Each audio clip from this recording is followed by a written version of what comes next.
The secret place of Yushu Academy is a place surrounded by mountains. The interior is complex, full of plains, rivers, monsters, and strange things. In the midst of it all, there is a forbidden valley, invisible due to the darkness, and the surrounding terrain is lifeless. The young man told his charges that it was a good place and ordered them to drop the sack into the gorge. As the wards carried the sack, the man inside shouted for them to let him out. Skinny asked what they were doing, since the man inside was still alive, and if anyone found out about it, they would become criminals and be jailed. Because of what they heard, their master asked if he thought they were only doing it for fun. He then kicked the bag and shouted that this was his punishment, as no one was allowed to interfere in his private affairs. The body fell, hitting the ledges and causing the person inside to suffer in pain. Clenching his teeth in pain, he vowed that if he could get out of here, he would avenge his abusers at all costs. Suddenly, his fall ended with him hitting a huge bone. He was enraged that he was going to die like that and started cursing the whole thing. Suddenly, the ancient creature's bones began to absorb the blood that had gotten on them, and absorb the purple mist surrounding it. Then a golden light lit up in the eye sockets of his skull.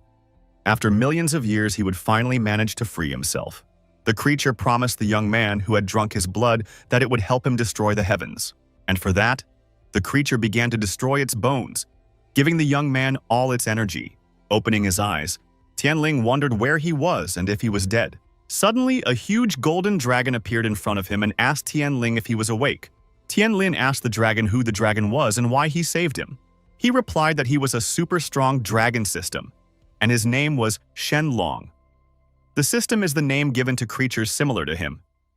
Shenlong suggested that Tianling just call him father, then added that he wanted to exploit him.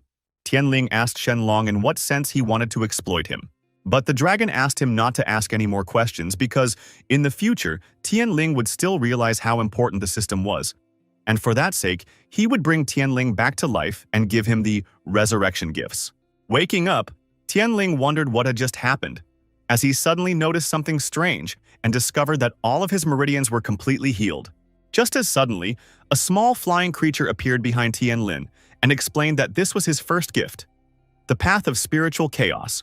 Tianling asked the creature if it was the dragon he had recently seen, to which the creature replied that it was his second gift, the dragon of the 5 elements, after which the dragon snapped its fingers and a huge egg fell beside Tianling. The dragon explained that this was the path of spiritual chaos, being the best and rarest path in the world. It contained everything, and since Tianling had obtained the dragon of the 5 elements, the path of his soul would become the same. Tianling decided to touch the egg, but unfortunately for him, it was too hot, which made him scream, and the dragon asked him not to panic as it was the way of spiritual fire. After that, he said that the resurrection stage was over, which meant it was time for the first mission. The dragon took out a scroll and told that the missions are divided into 4 levels: A, B, C, D. A is the most difficult, while D is the easiest. With all these missions, you have to be careful as any mistake can lead to the end of the order. Tianling asked what the man meant by the end of the order. Then he looked at his first mission, which is a level D mission, the purpose of which is to help the first person to ask for help from all his powers. The reward for completing it is hatching a fire egg. Tianling admitted that judging from the description, this mission will be very easy for him. Only he doesn't know how to get out of this valley. Besides, there are many gases here that could cause him to die. The dragon asked Tianling not to worry about it, as he has a dragon system that he can get help from at any time. After which, the dragon borrowed the wind to send Tianling high towards the clouds. But as soon as Tianling and the egg started to fall, the dragon picked up the egg and said that it would take care of it. Immediately after which, Tianling fell down, reducing his speed, hitting the branches of the trees. Getting to his feet, Tianling reprimanded the dragon for not even letting him prepare for this.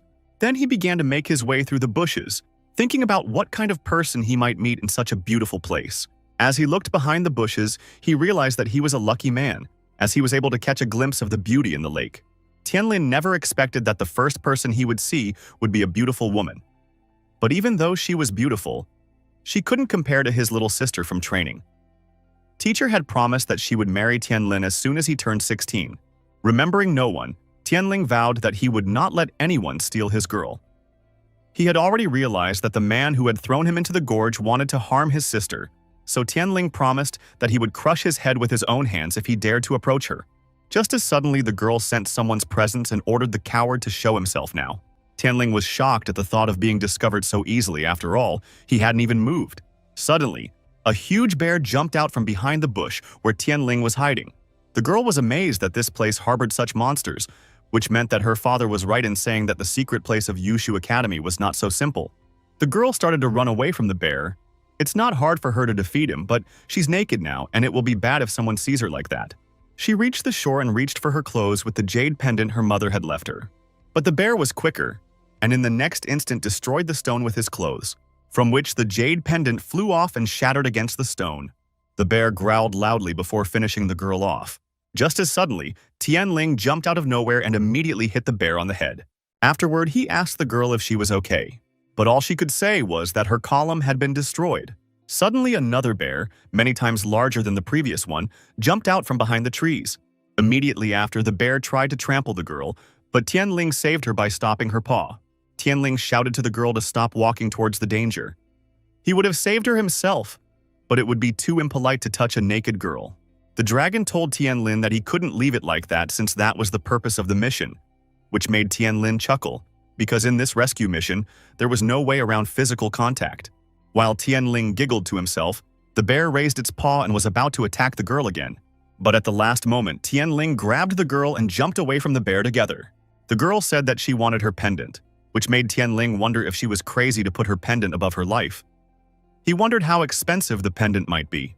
The dragon flew up to Tianlin and called him a fool after all. The task of helping the first person is not only to save a life.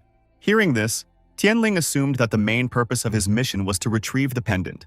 And so, he asked the girl to wait for him away from danger while he returned for her pendant. Tianling ordered the bear to get lost and hit the bear with fire, causing the bear to fall on its back. After which, he looked at the jade pendant and saw that it had been destroyed. Oh, and besides, that's not the worst news, because these bears are bigger than the ones he's seen before, and his attacks don't work on them. The bears, angry at being interrupted, pounced on Tianlin. But at the same moment, the dragon threw a fire egg at Tianling. Tianling caught the egg, after which a golden light began to emanate from it, dazzling the bears. The bears felt threatened by the egg, so they hurried away from the scene of the battle. Tianling felt uneasy at the thought of what might hatch from this egg, for the bears were frightened when they barely saw his egg. The dragon picked up the egg and said that he would take care of it, after which he took out a pendant and offered to complete Tianling's first mission. Tianling approached the girl and asked how she was feeling. The girl remained silent, staring at Tianlin. Suddenly, she blushed and asked him if he'd had enough, then ordered him to get her some clothes. Tianling apologized for his behavior, after which he gave her his clothes. After getting dressed, the girl ordered Tianling to give her her jade pendant, after which she would remain indebted to him, and if he ever got into trouble, she would try to help. Tianling held out the pendant and apologized for the fact that it was broken. The girl put the pendant to her breast and sobbed. She said that it was the only thing left by her mother. The girl then began to blame herself, for she had wanted to swim here, and it was only through her stupidity that the pendant had been destroyed. Tianling thought about how sad it was to lose his mother's only inheritance. Suddenly, the dragon behind his back said that the mission wasn't over yet as Tianling had to fix the pendant. Tianling was afraid that the girl might see the dragon, and ordered him to hide now before he was seen. The dragon told Tianling that he had nothing to worry about. After all, only Tianling could see him. But as for the mission, all Tianlin needs to do is spill some of his blood on the pendant. Tianling returned to the girl and asked her to give him the pendant so he could try to fix it, to which she replied that there was nothing he could do about it, because there was no way to repair a broken jade pendant. Tianling dripped his blood onto the pendant, after which it began to recover, while the girl watched it all in shock. Tianling asked the girl not to be sad anymore as the pendant was now repaired, after which the girl thanked him for it. Suddenly, Tianling felt fatigue come over him and fell off his feet. The girl caught Tianling and asked how he was feeling and if it was because he had lost too much blood, to which Tianling replied that he was fine, he was just tired while fighting the bears. The girl placed Tianling on the stone and thought about the fact that to repair the pendant, he used pure blood energy, which probably consumed too much energy. And all this considering he's just a stranger risking his life to help her. She said there's no one willing to risk their life but her mother. Tianling said that it didn't matter, because as long as she was satisfied, then everything was fine. At this moment, he was only thinking about what was inside that egg. The girl began to think about what she should do to repay his kindness, for he was willing to risk his life for her. The girl told Tianling that he had been good to her and therefore she would be good to him as well, after which she kissed him.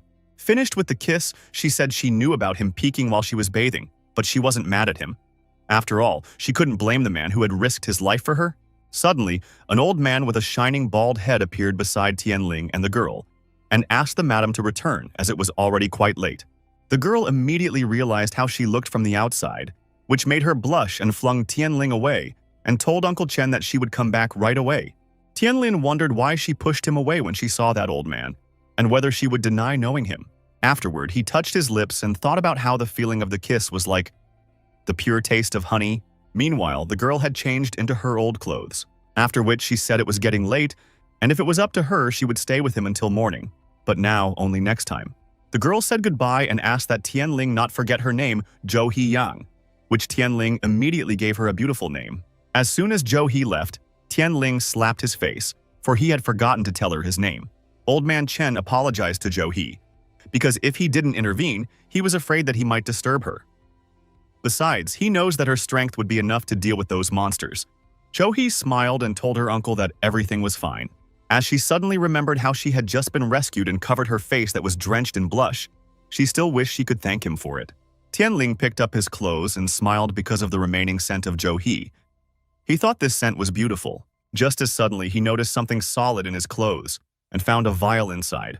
Dragon glanced at the vial and assumed that Zhou He had left him some medical pills to restore his blood energy. Tianling was surprised to hear this. After all, these are very rare pills, and even rich people have to shell out a lot of money for them. He asked why she decided to keep them, and the dragon called him a fool, and explained that Zhou He left them because she saw that he had repaired the pendant using blood energy. Hearing this, Tianling shrieked as he didn't think about using blood energy. After all, it was a dangerous spiritual path technique. The dragon agreed with what he said and asked if Tianling regretted what he had done. Tianling couldn't say he was sorry after remembering the recent kiss and opened the vial. Afterward, he said he had no regrets and took a sip of the pills. Just as suddenly, a mission scroll unfolded beside Tianlin, and the dragon system said that he had safely completed the first mission, and the reward for the mission was the ability to nurture a fire egg using the earth mark. Holding out his hands, Tianling thought about the fact that this thing looked pretty hot. The dragon brought the egg to Tianling and told Tianling to gather his spiritual energy in a sign and threw it at the egg. Tianling agreed, and putting a sign on the egg asked what was inside. Suddenly, cracks began to spread across the egg, and the dragon said it was going. As suddenly, the contents burst out of the egg and turned into dragon flames that rushed towards the clouds. Tianling thought it was a magic weapon, as the flames suddenly headed towards him, and Tianling stretched out his hands to get its power. Suddenly, the flames turned into a girl who landed in Tianling's arms. Immediately after that, she fell asleep, resting on his lap. And Tianling asked the dragon how could a person hatch from an egg, to which the latter replied that it was a flame dragon, one of the 5 elemental dragons. The 5 elements. Dragon asked him not to underestimate this girl just because of her appearance, because if he saw her true form, he would look no stronger than a child against her. If Tianling became stronger, she would be able to exceed the limit of her strength and show her true essence in the future. The only problem was that she had to be subdued first. First impression is very important in this matter, and it looks like Tianling suggested that it was like taming a cat, to which the dragon awkwardly replied that it was almost like that, as the girl suddenly opened her eyes, causing the dragon of the 5 elements to shriek that cat, or rather Tianling's dragon, woke up, immediately after which that one quickly jumped away from Tianlin and jumped up a tree, then asked who he was. Tianling greeted the girl and told her his name before asking her what her name was. But the girl refused to tell him her name, whereupon Tianling said that he would call her Mei Mei. The girl, clearly unhappy with the name given to her, breathed fire on Tianling, and the 5-element dragon asked her not to anger her if he didn't want to be roasted. Just as suddenly, the girl stopped breathing fire on Tianling. After all, he offered her a bun. Tianling said that was all he had with him. He didn't bring any food with him since he came to the secret area unprepared. In the next instant, the girl snatched the bun at a speed imperceptible to the eye and disappeared behind Tianlin's back. Turning around, Tianling saw that Xiaofeng clearly liked the bun and began to watch her eat with amusement. After finishing, Xiaofeng put her finger to her lips and thanked Tianling for the bun, which made Tianling fall in love with her cuteness and wanted to hug her. But the dragon of the 5 elements asked Tianling to calm down as she could turn him into ashes and advised him to think about how he would get out of here. After which, Tianling drew a map and told them that this was the only way they could cross this area and since they wanted to leave, they needed to follow the specified path. The only problem with the top is that the people who dumped it in the gorge might be there too. Tianling, along with the dragons, were sneaking around on tiptoe so as not to make a sound. After a while, Tianling saw the exit ahead and said that although the gate looked safe, but once they crossed the gate, they would immediately be spotted by the guards. Tianling explained that if the guards found out that they were in a restricted area, then they would immediately attack them.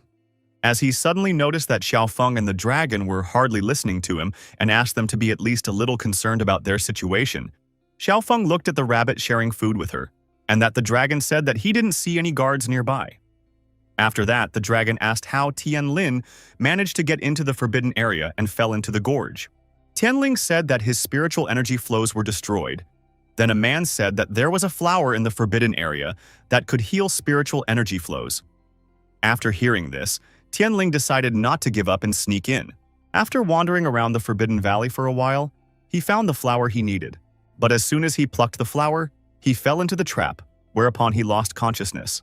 The dragon explained that Tianlin had been tricked and asked who told him about the flowers.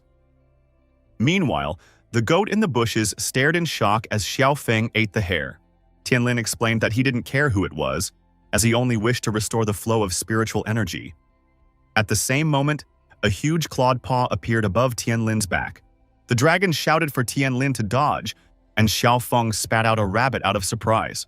Immediately after that, Tianling picked up Xiaofeng and started to dodge the bear's attacks, during which he suggested that the bears had come to them for revenge. To which the dragon replied that the bears were just hungry and Tianling had come to this place just on the day of the hunt. While the dragon of the 5 elements was telling Tianling about the bears, one of them managed to get close to Tianling. Immediately after, the bear attacked the victims, causing the dragon to panic as Tianling and Xiaofeng were crushed. But once the smoke cleared, the dragon saw that the guys were still alive, but Tianling was holding on from his last strength.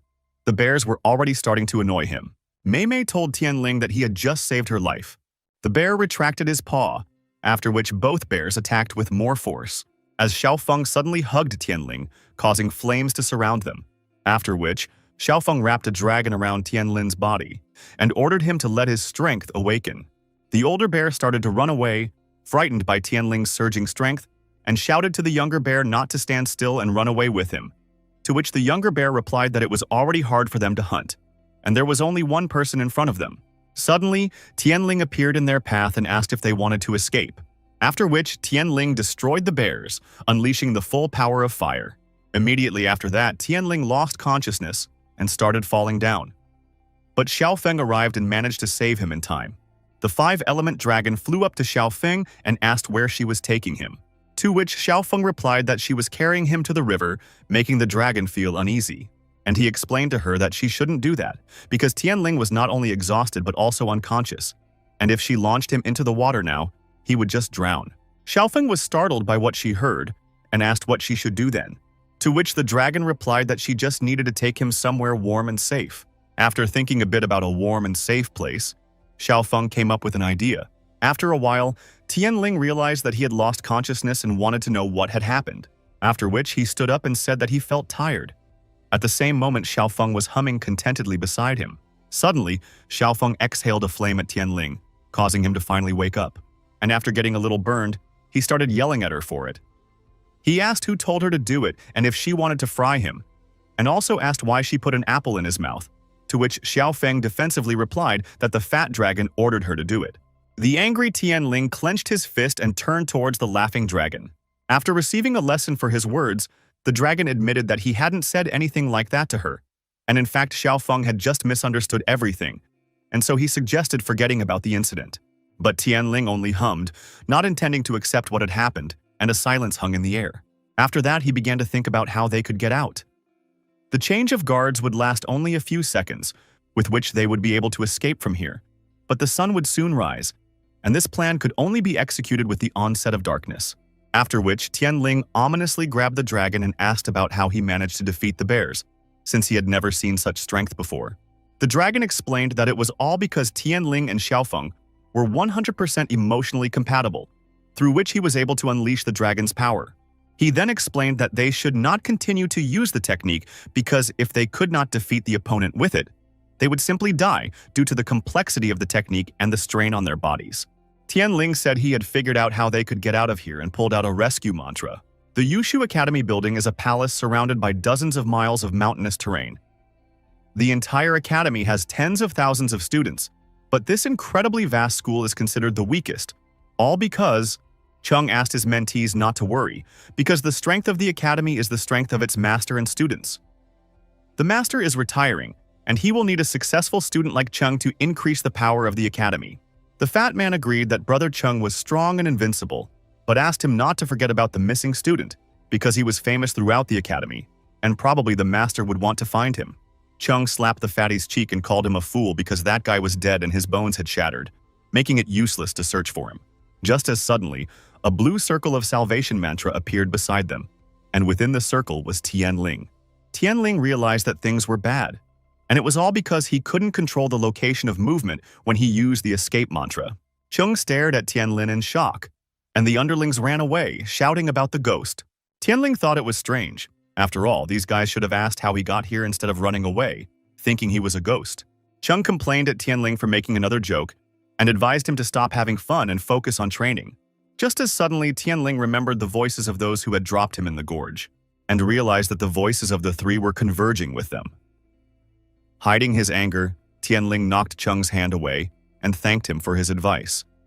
After finding out who was behind everything, Tianling was about to make Chung suffer. Chung asked how Tianling only dared to hit his hand, after which he poked Tianling with his finger and asked if he still thought he was a genius. After all he sees in front of him is a useless scumbag. Tianling raised a stone to defend himself from Chung's next poke and said that he was always looking down on him, after which he offered Chung a duel to the death. From what he heard, Chung's veins swelled with anger, and he asked if Tianling thought that he would be able to defeat him.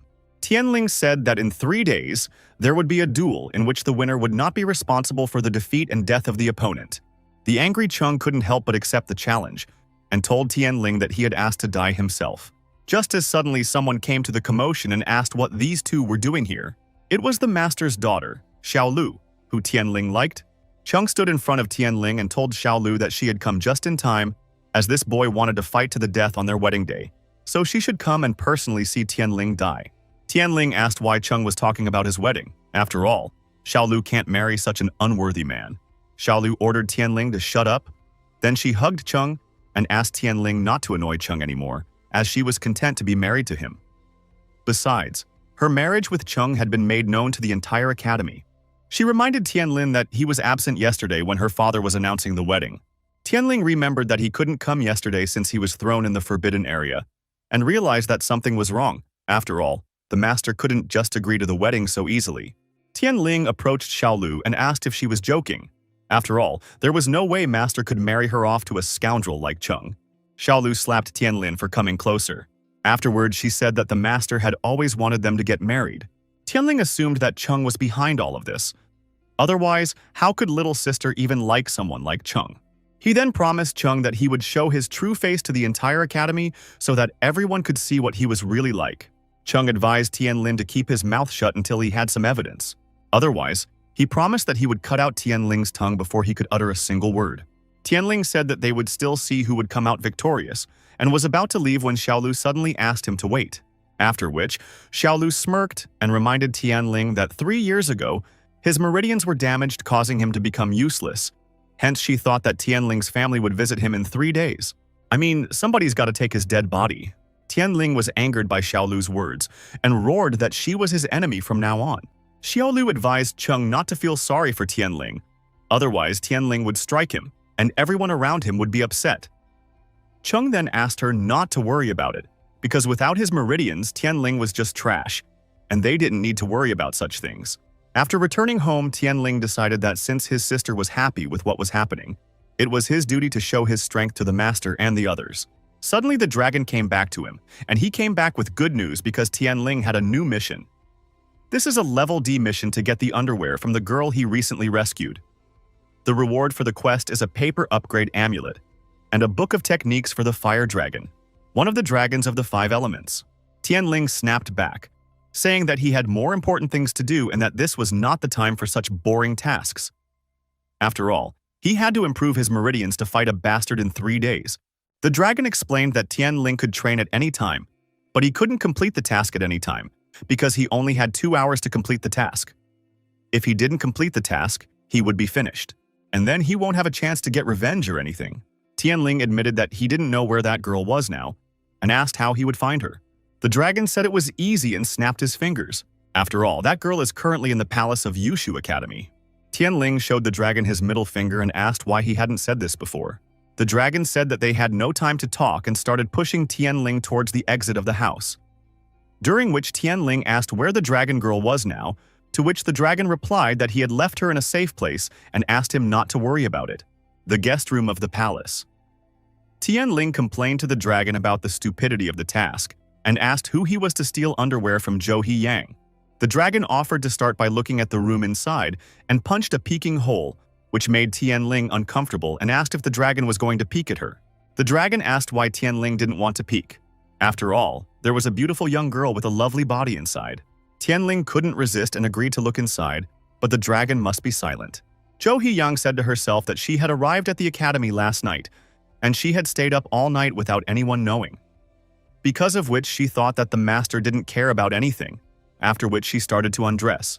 Tianling bounced off the door and told the dragon that he couldn't watch her undress, and the dragon asked if Tianling had outlined a target, after which he grabbed Tianling's nose and said that an hour had already passed. Tianling had to agree, and anyway, he had already seen her body. Therefore, he should focus on the task at hand and not be shy. Looking out the window again, Tianling couldn't see anything, from which he assumed that Zhou Hiyang had already fallen asleep. Just as suddenly, he saw an unknown man in black robes enter the room with a rare invisibility amulet in his hand. Tianling started to get angry at the stranger. He wanted to know what the stranger was going to do. The intruder pulled out a baggie from which smoke began to come out, after which he chuckled and said that his smoke put people to sleep for 3 days, and there was nothing she could do about it. Mesmerized by Hiyang's beauty, he reached for her breasts, wanting to make Hiyang his. Just as suddenly, someone grabbed him by the neck and ordered him to take his hands off the girl. The intruder apologized to Tianling and said that he hadn't had time to do anything yet. Tianling called him a freak and tossed him aside. Afterward, he checked Hiyang's condition, and seeing that she had fallen asleep, he assumed it was all because of the smoke. The intruder said that he didn't know why Tianling was here, after which he said that this wench was good and incomparable in her beauty in the Yuhjo Academy, and also, she was a virgin, and his smoke had put her to sleep for 3 days, making it impossible for her to escape from here. And since that was the case, he offered to share the girl with Tianling. Tianling ordered the intruder to shut his mouth and threatened to tear the man's paws off if he saw him one more time. The intruder agreed to leave, immediately after which he took out a pouch releasing some smoke towards Tianling. Tianling lost the strength to stand on his feet, whereupon the man praised him for his resilience. After all, Tianling was the only one who managed to resist that smoke and stay awake. But even so, he lost the ability to move. He said that Tianling wouldn't be able to distract him for long while in this state, and while Tianling was paralyzed, he could enjoy the beauty on the bed. Afterward, he told Hiyang that he was going to her and started to give out. Tianling's mind flashed with images of Hiyang kissing him, which caused him to release all his strength to get up. He couldn't leave it like this. Suddenly, Tianling was enveloped in flames, whereupon he managed to rise and, reaching for his rapist, ordered him out of his sight. Tianling grabbed the rapist by the neck and burned him to the ground, wanting to send him straight to hell. Sitting down beside the pile of ashes from the intruder, Tianling expressed his displeasure since the intruder had forced him to do so, whereupon he covered himself with a blush, remembering Hiyang, and made plans to cover her up without looking. The dragon asked Tianling what he was up to, and if he wanted to undress the girl. After that, he pointed at Hiyang's underwear and said that it would be better if he took this. Tianling said that he was only going to cover for the girl. Suddenly, the dragon clawed at his head and told Tianling to stop pretending to be a goody two-shoes and take his panties right now. Tianling took the panties and went to the window. Then Dragon asked if Tianling was trying to pull all the girl's clothes off. Tianling asked the dragon to shut up if he didn't want to get kicked in the head. As soon as Tianling left, Hiyang thought about the fact that he had saved her once again. She wondered what he was going to do with her panties, and if he was a pervert. Back home, Tianling was happy that he had finally completed the task, and most importantly, no one had noticed him, and everything had gone smoothly. This was followed by a message that the task was completed, and the dragon exhaled flames along with Tianling's rewards. Tianling caught the amulet with the book, after which the dragon said that they would be useful to Tianling in the future. Immediately after, he said that he would teach Tianlin how to use underwear and threw the underwear on his head. The dragon snapped his fingers, whereupon the book began to dissolve into flames and absorbed into Tianlin's eyes.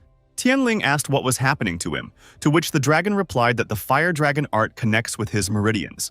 Just as suddenly, Tianling began to rapidly submerge into the water, after which a huge fire dragon swam up to him. The dragon explained that this was Tianling's first dragon art and said to take it. Tianling asked if obtaining the fire dragon art was really so easy to obtain, to which the dragon disagreed, and asked him not to jump to conclusions without trying things out on his own skin, as Tianling suddenly felt lightness in his body and wondered if he could exceed the limits for training, whereupon he flew upwards. Tianling was satisfied with the result and reached for the dragon sphere. Just as suddenly the sphere exploded, blinding Tianlin and making him feel extremely hot. After which, the core turned into a fiery copy of Tianlin, causing him to not be able to help but ask the question, what was going on? Suddenly, the core attacked Tianlin, which he barely managed to dodge. The dragon shouted to Tianling to be more careful, because if he touched the flames, Tianling would instantly turn into ashes. Tianling ripped off the burning sleeve and said that he had already guessed that this flame was unusual. The only question was how long he needed to fight back for the art to be obtained. Tianling asked the dragon why the fire guy was hitting him at the last moment, and if that meant he was a skilled fighter. To which the dragon replied that it was, this guy is a skilled fighter and to defeat him you have to hit back. Tianling thanked the dragon for the obvious advice and asked why the dragon had taken a vacation while he was busy. The dragon said, almost forgetting something, and raised his glasses and snapped his fingers. After which, Xiaofeng appeared beside him and began to enjoy comfort together with the dragon while Tianling was in mortal danger. While Tianling was fighting the fiery version of himself, Xiaofeng suggested that he join them. Fiery Tianling took the opportunity and struck when Tianling was distracted, but Tianling managed to dodge. He wanted to know how the enemy managed to hide like this. In the end, Tianling realized that it was all just in his head, and he had to get the upper hand over it. He decided that since his opponent was burning with fire, he needed to stop the flames, whereupon Tianling grabbed the fire blades that almost cut him. Suddenly he realized that this flame didn't burn at all. After that, the flames of the core began to soak into his hands. The dragon admitted that he hadn't expected that Tianling would be able to handle it so quickly. He was getting stronger by the hour, not by the day. Tianling felt the heat spreading through his body, and so he asked the dragon what was happening to him. The dragon congratulated Tianlin for completing the first test and exhaled flames into Tianlin's hand. Just as suddenly, the dragon fire turned into a sword, catastrophic punishment. Tianlin thought about the test and asked if the dragon wanted him to be able to overpower that family. The dragon asked if they were Tianling's family, after which the dragon explained that the first martial art evaluated courage, and if Tianling didn't have the manliness to even become strong, then he'd better go home and sell fried potatoes. The dragon said that in the next 3 days, Tianling would train and fight with a master of this art, and he had already found an opponent for Tianling. Xiaofeng questioningly pointed at herself, after which Xiaofeng returned her old clothes and offered to start, and the dragon said that she would be his opponent. Tianling said that he knew that she was a fire dragon, but she wanted to be his opponent. After which he looked down at the little girl, as suddenly Xiaofeng took on the guise of a fire dragon, and looking down at Tianling from above, she proposed to start the fight. Tianling took out a fire blade and reluctantly offered to start practicing. Dragon dressed up as a girl to mock what visual creatures men are. Just as suddenly, Tianling landed straight into his chaise lounge, causing the dragon to spill a cocktail. Tianling was dissatisfied with the outcome of the last round, and told Xiaofeng to attack again. After a while, Tianlin found himself in the dragon's mouth. And the dragon of the 5 elements scoffed at Tianling being beaten, but still, he recognized that this flame was indeed ruthless. For the next few days, Tianling and Xiaofeng continued their ruthless training. Competition Day. Chung announced to his siblings that they would all be here today as witnesses. And if he accidentally injures Tianling during the duel, he hopes that each of them will help him explain everything to the master. The guests agreed to witness the battle and started cheering for Chung. No one could understand how such a stinking asshole like Tianling dared to challenge Chung, and even began to speculate that Tianling had had enough of life. Xiaolu smiled and said about how she was completely confident that Tianling wouldn't even dare to come to fight. After all, it's all for nothing. His spiritual channels have been destroyed, and he has no choice but to hide somewhere. As a silhouette suddenly appeared behind the backs of the guests, Tianling offered to find out which one of them was ultimately trash. He said he had come to fight because he had made a promise. Chung praised Ling Tian for his bravery and asked him not to complain if he accidentally lost his arm.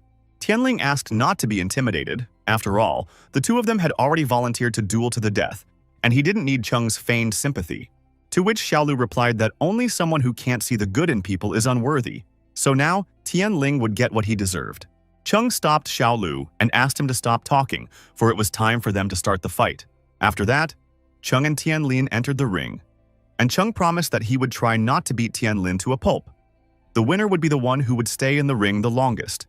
Tianling thought about the fact that he and Du Chen were both students of the academy and both practiced Dianxia Jin, except that Du Chen's ability level was much higher. It was because Tianling's spiritual channels had been destroyed and the past few years had been wasted.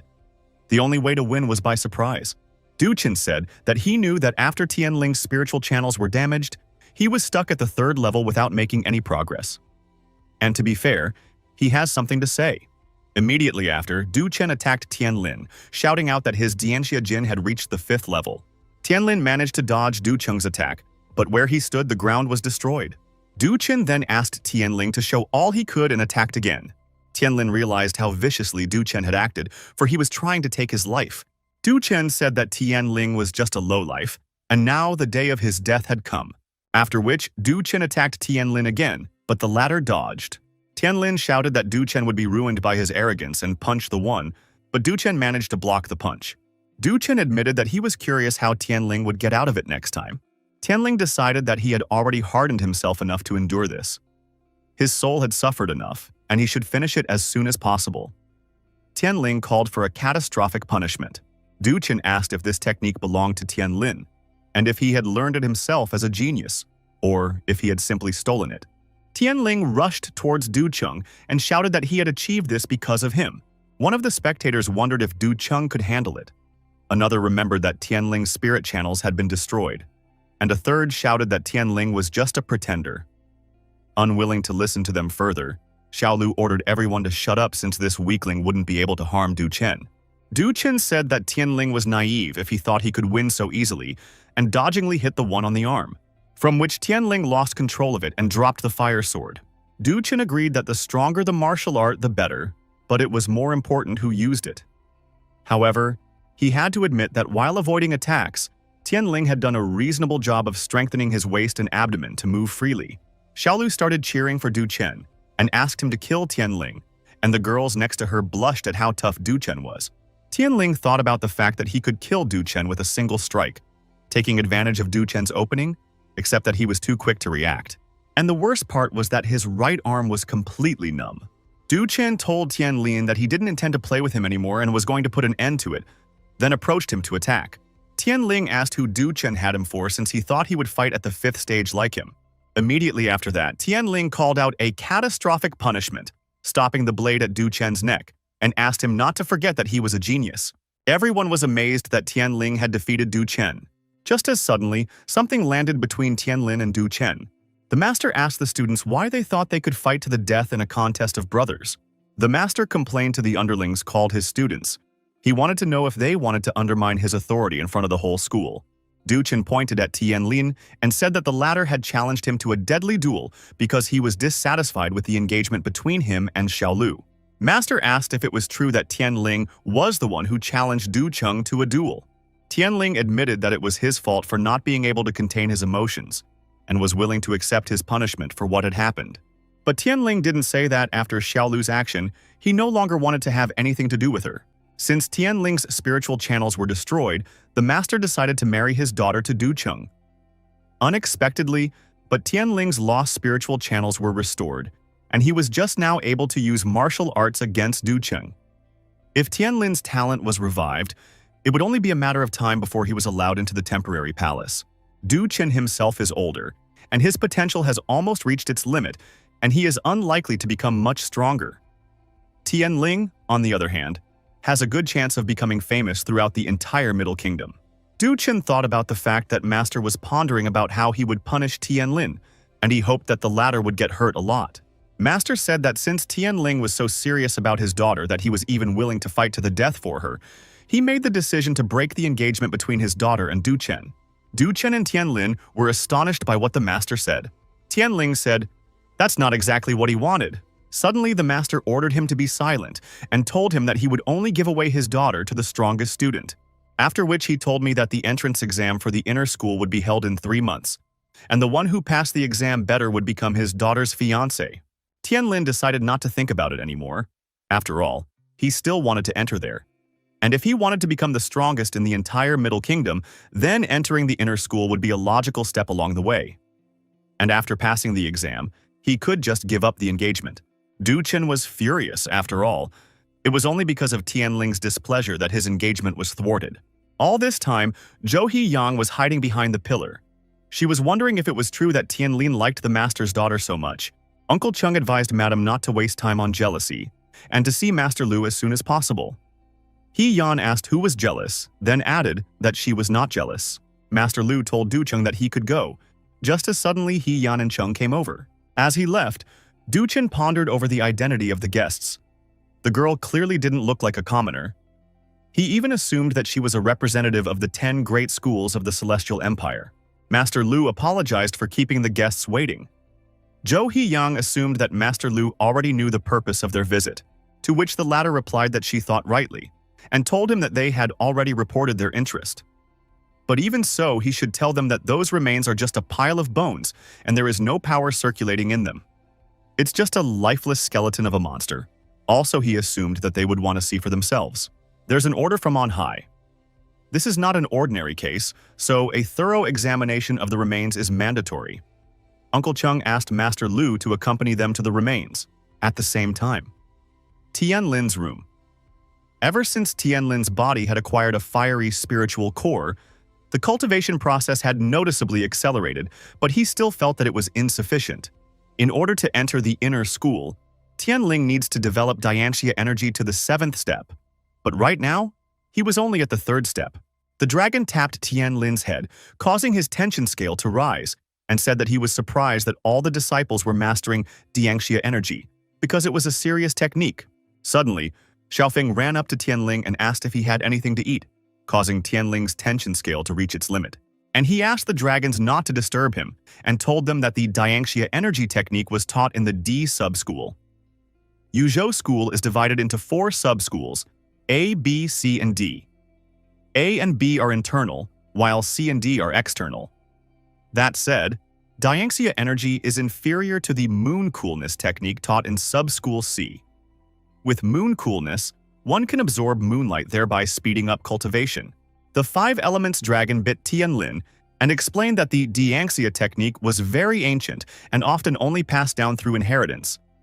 After which, he asked if there were any people in this school who had developed it above the 7th step. Tianling had to admit that he wasn't sure about this.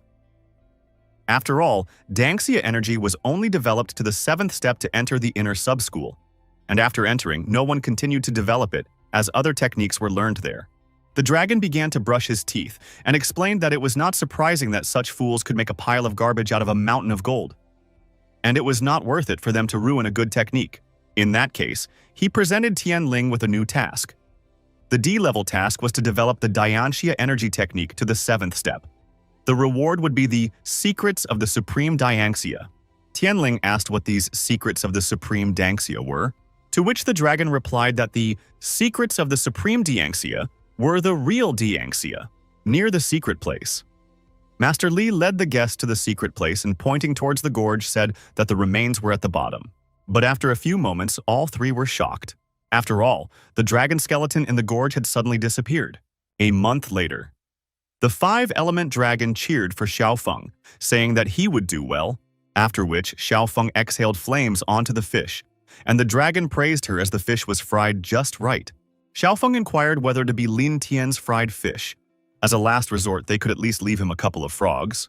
The 5 elements. Dragon said that Tianlin could do without all this because his cultivation process was in full swing, and the frogs wouldn't help him here. The best thing they can do is not to touch Tianlin. Suddenly, a torrent of wind blew in their direction, knocking the fish sticks out of their hands. At the same time, at the top of the mountain, Tianling finally broke through to the 8th level of Dianxia energy. As he looked at his hand covered in energy, Tianling thought about the fact that after losing his spiritual core and regaining it, his cultivation ability had only become stronger, and he was able to reach the 8th level in just a month. Because of which, he was forced to admit that there was indeed a benefit from the dragon system. Just as suddenly, a scroll descended from the heavens and turned around to Tianling. The system said that he had completed the task and would be able to receive the reward, after which, a dragon with a technique in its teeth appeared from the scroll. Tianling wondered if these were really the secrets of the supreme Danxia. He would like to read and understand how the technique described differs from what they are learning. Just as suddenly, the technique scroll turned into smoke, and immediately began to be absorbed into Tianling's forehead. While learning the technique, Tianling realized that some key points from this treatise were not taught at all in his school, making it no wonder that no one could master the Danxia technique above the 7th level. Most importantly, his skills are just enough for the first step of the secrets of supreme Danxia, and he wants to try out the technique as soon as possible. As soon as Tianling used the supreme Danxia technique, a cyclone formed around him. Tianling was surprised, after all, they were doing the wrong thing at school. Mastering this technique, the energy didn't even need to be released on purpose, just let it go. As suddenly, the dragon of the 5 elements threw a stone at Tianling and ordered him to stop the uncontrolled energy output now, or else he might run out to death. Suddenly, Tianling felt sick and fell to the ground. The dragon grabbed Tianling's head and asked him who he thought he was, because you can't just go to the first stage and then use such a powerful technique so thoughtlessly. One must first reach the 3rd or 4th stage, and only then can one enjoy it to the fullest. In response, Tianling could only say that this technique squeezed people like a lemon, after which, the dragon helped Tianling up, and Tianling promised that he would be more careful with it.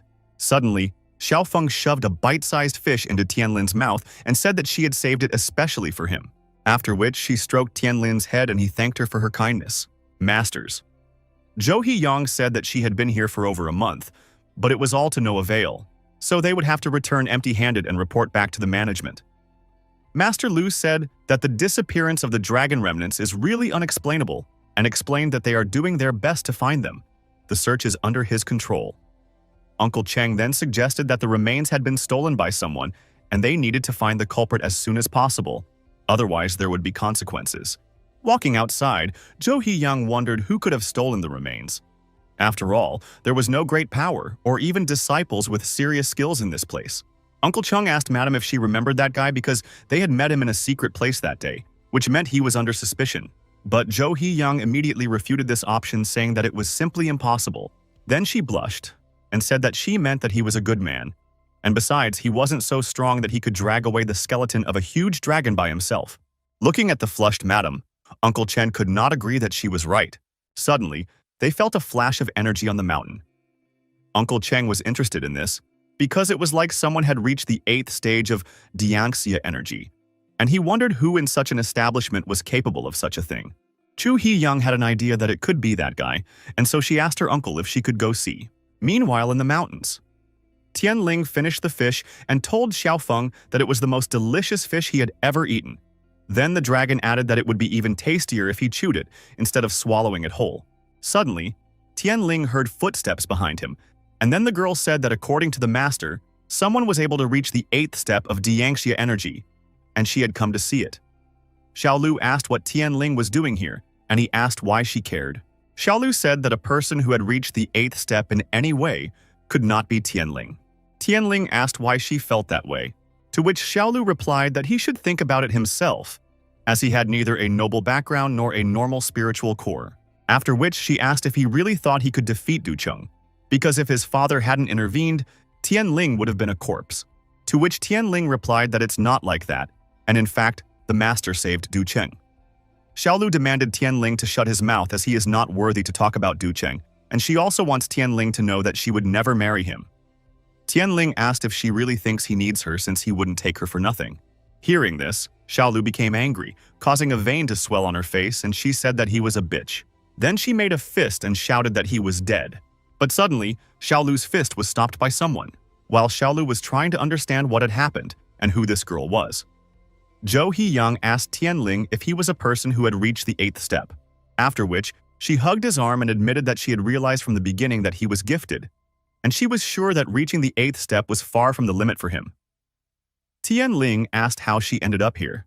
Xiaolu said that this was nonsense because there was no way Tianling could reach the 8th step, after which Uncle Chen glared at her with his bald head and explained that it was true because the young man was actually very capable and he had indeed reached the 8th step. If she didn't believe it, however, she had better see for herself. Xiaolu impulsively agreed to test Tianlin. She believed that he wouldn't be able to bear her sudden blow, and these two would make sure she was right. After which, Xiaolu ran up and punched Tianling in the chest. Xiaolu was shocked and tried to figure out if it was true because he barely felt her blow. Tianling asked why she cared about him, as they had already found out that he was not interested in her. Zhou Hiyan screwed up her face and said that since Xiaolu was personally convinced, she could go and report everything to her father. Xiaolu immediately rushed over to warn Ducheng, and he did something about it. Zhou Hiyan smirked. It seemed to her that everything that happened was like that night in a secret place. After which, Zhou Hiyan admitted that she had initially doubted that he had reached the 8th step, yet she was happy for him. Except, what he did just now was not at all like ordinary Danxia energy. Tianling played dumb and asked what she was talking about. After all, he was just practicing Dianxia energy. Nothing more or less. He couldn't tell her the truth, after all. The Danxia energy secrets was a lost technique, and if anyone found out that it was available to him, there would be many questions. Therefore, it was better for him not to advertise it at the moment. Zhou Heiyan assumed that she had imagined it. After all, she hadn't seen anyone who could break through the 8th step in a long time. Afterward, she squeezed her hand on his chest and said that the most important thing was that he was perfectly fine. After all, if you don't practice properly, you can lose touch with reality. Zhou Hiyan said that she actually had to leave soon, and she was very happy that she had time to see him again before she left. At this moment, Tianling realized how she felt about him. Tianling asked Madame to let his clothes go, otherwise people might start talking about stuff. Zhou Hiyan became uneasy as she saw a glowing head behind the stone, after which she apologized to Tianlin and admitted that she was really happy for him. Uncle Chen said that it was time for them to move out, as further postponement might anger their leadership, to which Hiyan embarrassedly replied that she was on her way. Zhu Heiyam wondered if they would meet again, after all. She wished they would. After which she said she had to go and tilted her head and said goodbye. Just as suddenly, Tianling asked for her to stop. After all, he never told her his name. He said his name was Ling Tian. Zhou Hiyan smiled and said that he could call her Hiyan from now on if they met again. Tianling told the sunset-fading Hiyan that they would meet again.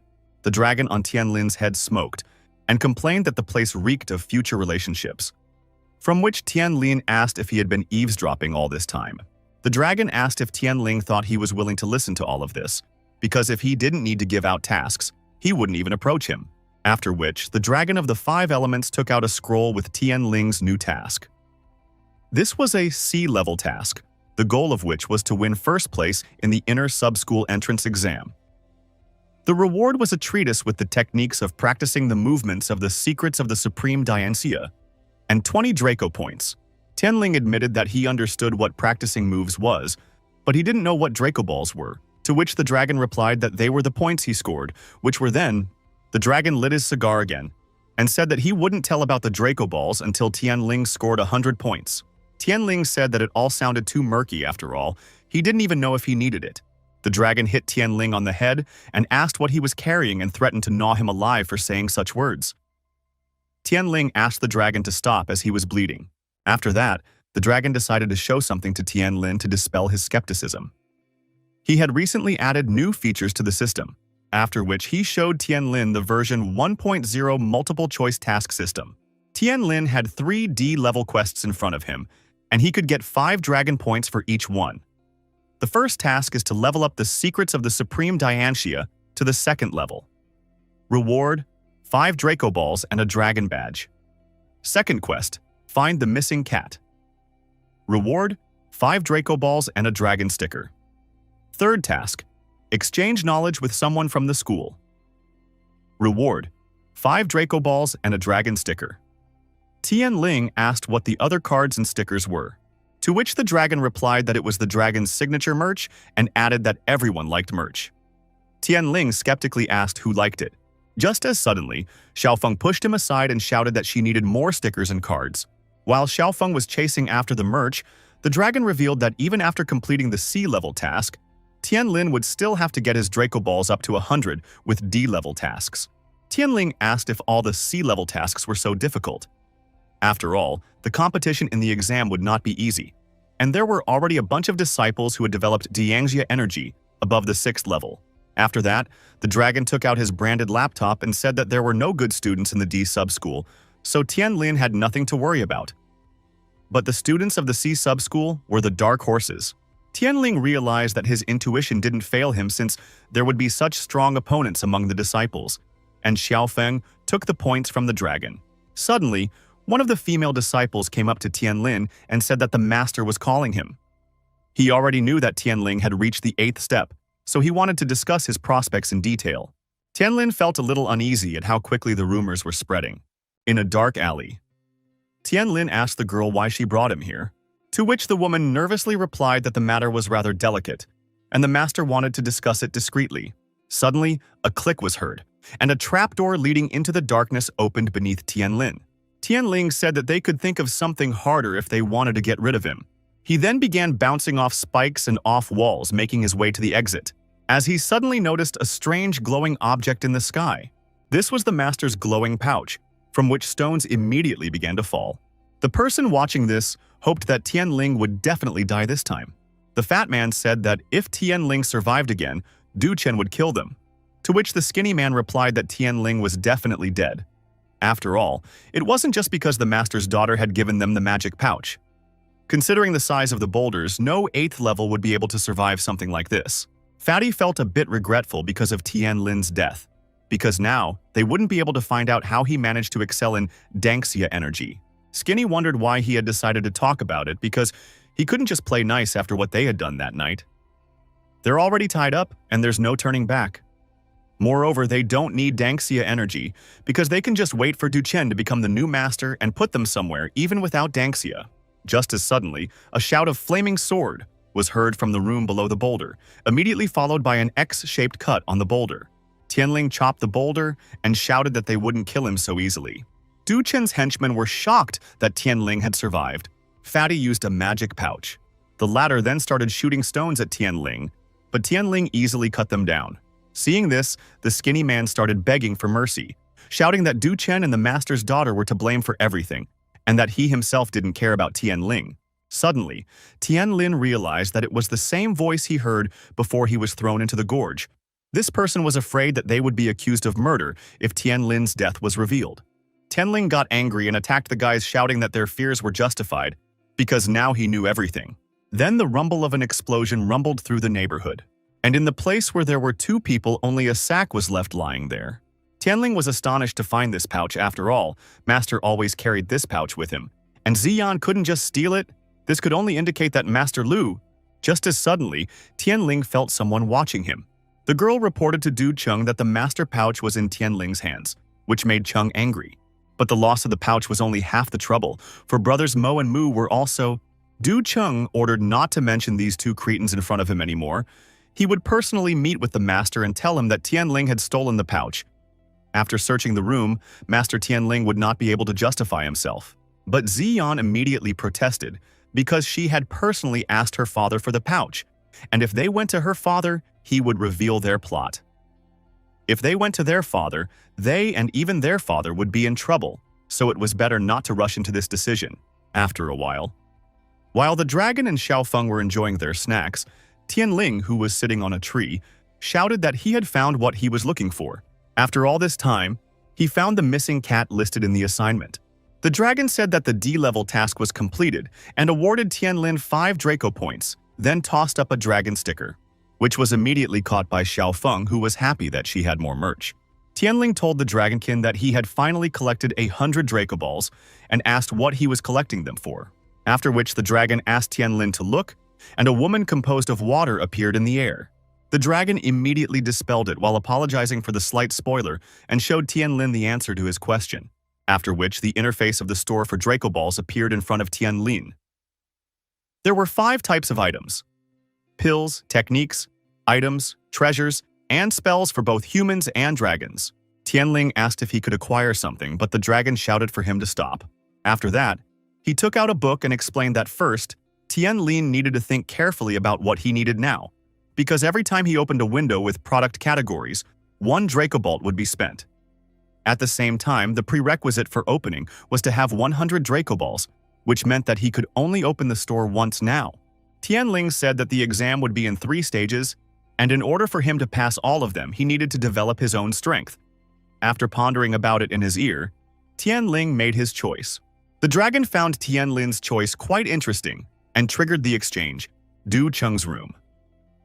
Du Cheng was satisfied that he was finally able to reach the 8th level of Dianxia energy. Then he asked Xiaolu if all the windows were closed, as it would be bad if the energy weathered out and someone noticed it. Xiaolu asked him not to worry, then asked why this energy was not like Dianxia energy. She was frightened as it was not once Danxia energy. It was something sinister. Du Chen replied that he was not a fool to cultivate for a whole month like Tianling, to break through to the 8th step. Therefore, he made a pill using a secret family recipe.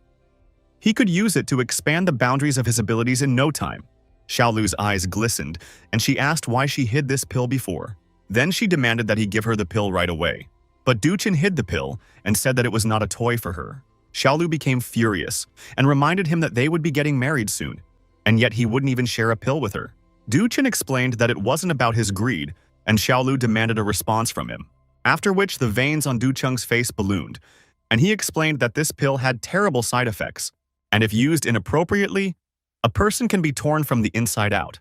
Xiaolu was astonished at what she heard, and Du Cheng said that the most important thing for him was to finish off Tianling using any available methods. After a while, Tianling complained to the dragon about the strange C-level assignment to find the dragon fang. After all, he can't waste time on it because of tomorrow's exam. Considering the urgency of the situation, the dragon agreed to give Tianling a hint and said that the fang should be looked for in the waterfall area. Tianling asked if the dragon had a waterfall in a secret place, but Xiaofeng shouted that it was a different waterfall, for she had seen it yesterday. The dragon flew up to Xiaofeng and asked her why she was squawking, and then threatened to put her back in the egg if she meddled with her own affairs. But what Xiaofeng received from Xiaofeng was already enough for Tianling. After all, there is only one waterfall in the vicinity of Yuhjo school. After arriving at the place, Tianling wondered where he should look for the dragon fang. Then he wondered which dragon fang he wanted. Suddenly, he heard someone's voice nearby. Looking down, Tianling saw an old lady who was trying to catch up with her floating slipper. The old lady ordered the slipper to stop, but it continued to twist, spin, and swim away, as suddenly someone pulled it out of the water. Tianling gave the old lady the slipper and asked her to be more careful next time. The old woman smiled at Tianling and praised him for his kindness, then asked him to help her put on her shoes. Tianling was surprised at such a request, but still agreed to help. After all, it might be difficult for her because of her age, after which the old woman lifted her leg, and Tianling noticed that something was wrong with her.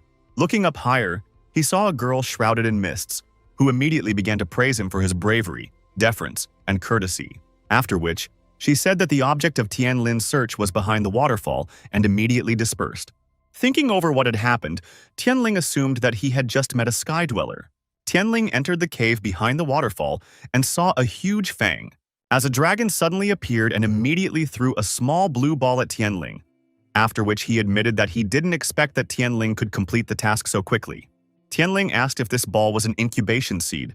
The dragon said that it was not yet and raised his dragon fang, after which another dragon egg appeared in place of the fang. Tianling asked if he would have a new dragon when he put the seed on the egg, and the dragon suggested he try it. Tianling placed the seed on top of the egg and awaited the hatching with anticipation. Suddenly, the seed rolled and fell to the ground, frightening Tianling with it. Tianling, frightened by what happened, asked the dragon why nothing happened and if the egg could be defective. The dragon wiped his snout with a handkerchief and explained that there was no dragon spirit in this egg yet. After which, he took out his watch and assumed that Tianling probably wanted to learn about the dragon spirit, but he didn't have time for it right now as he had to study for the exam. The dragon picked up the egg and immediately flew away, causing Tianling to not have time to ask where he could get the dragon spirit. The competition area. Tianling reflected on the fact that he hadn't been here for a long time. After the destruction of the spiritual core, he hadn't even dared to come here to watch the other guys perform. But now, he was fully prepared and confident in his abilities. Of the 6 contenders, only he and Du Cheng are from the D sub-school, while the other 4 are from the C sub-school. A man came on stage and said that the 6 of them were the best students of the outer sub-schools, and each of them was incredibly gifted to be here today. But in order to enter the inner sub-school, they must pass an exam. In addition, once they pass the inner sub-school, they commit to working at Yuhjo school for life after graduation. The only condition that they can avoid this is that they can then enter one of the 10 great schools in the Celestial Empire. Tianling's goal was to enter one of the 10 great schools to make his name famous, and everyone knew him within a radius of tens of thousands of LEI. For Duchen, this was just a step towards becoming a master of the school. The man on the stage said that he was their chief examiner, and his name was Wu Dan, and he would now explain the selection criteria to them. The only thing required of the students is to defeat their opponent, or kill them. Tianling was surprised to hear about the fight to the death, while Du Cheng was satisfied with it.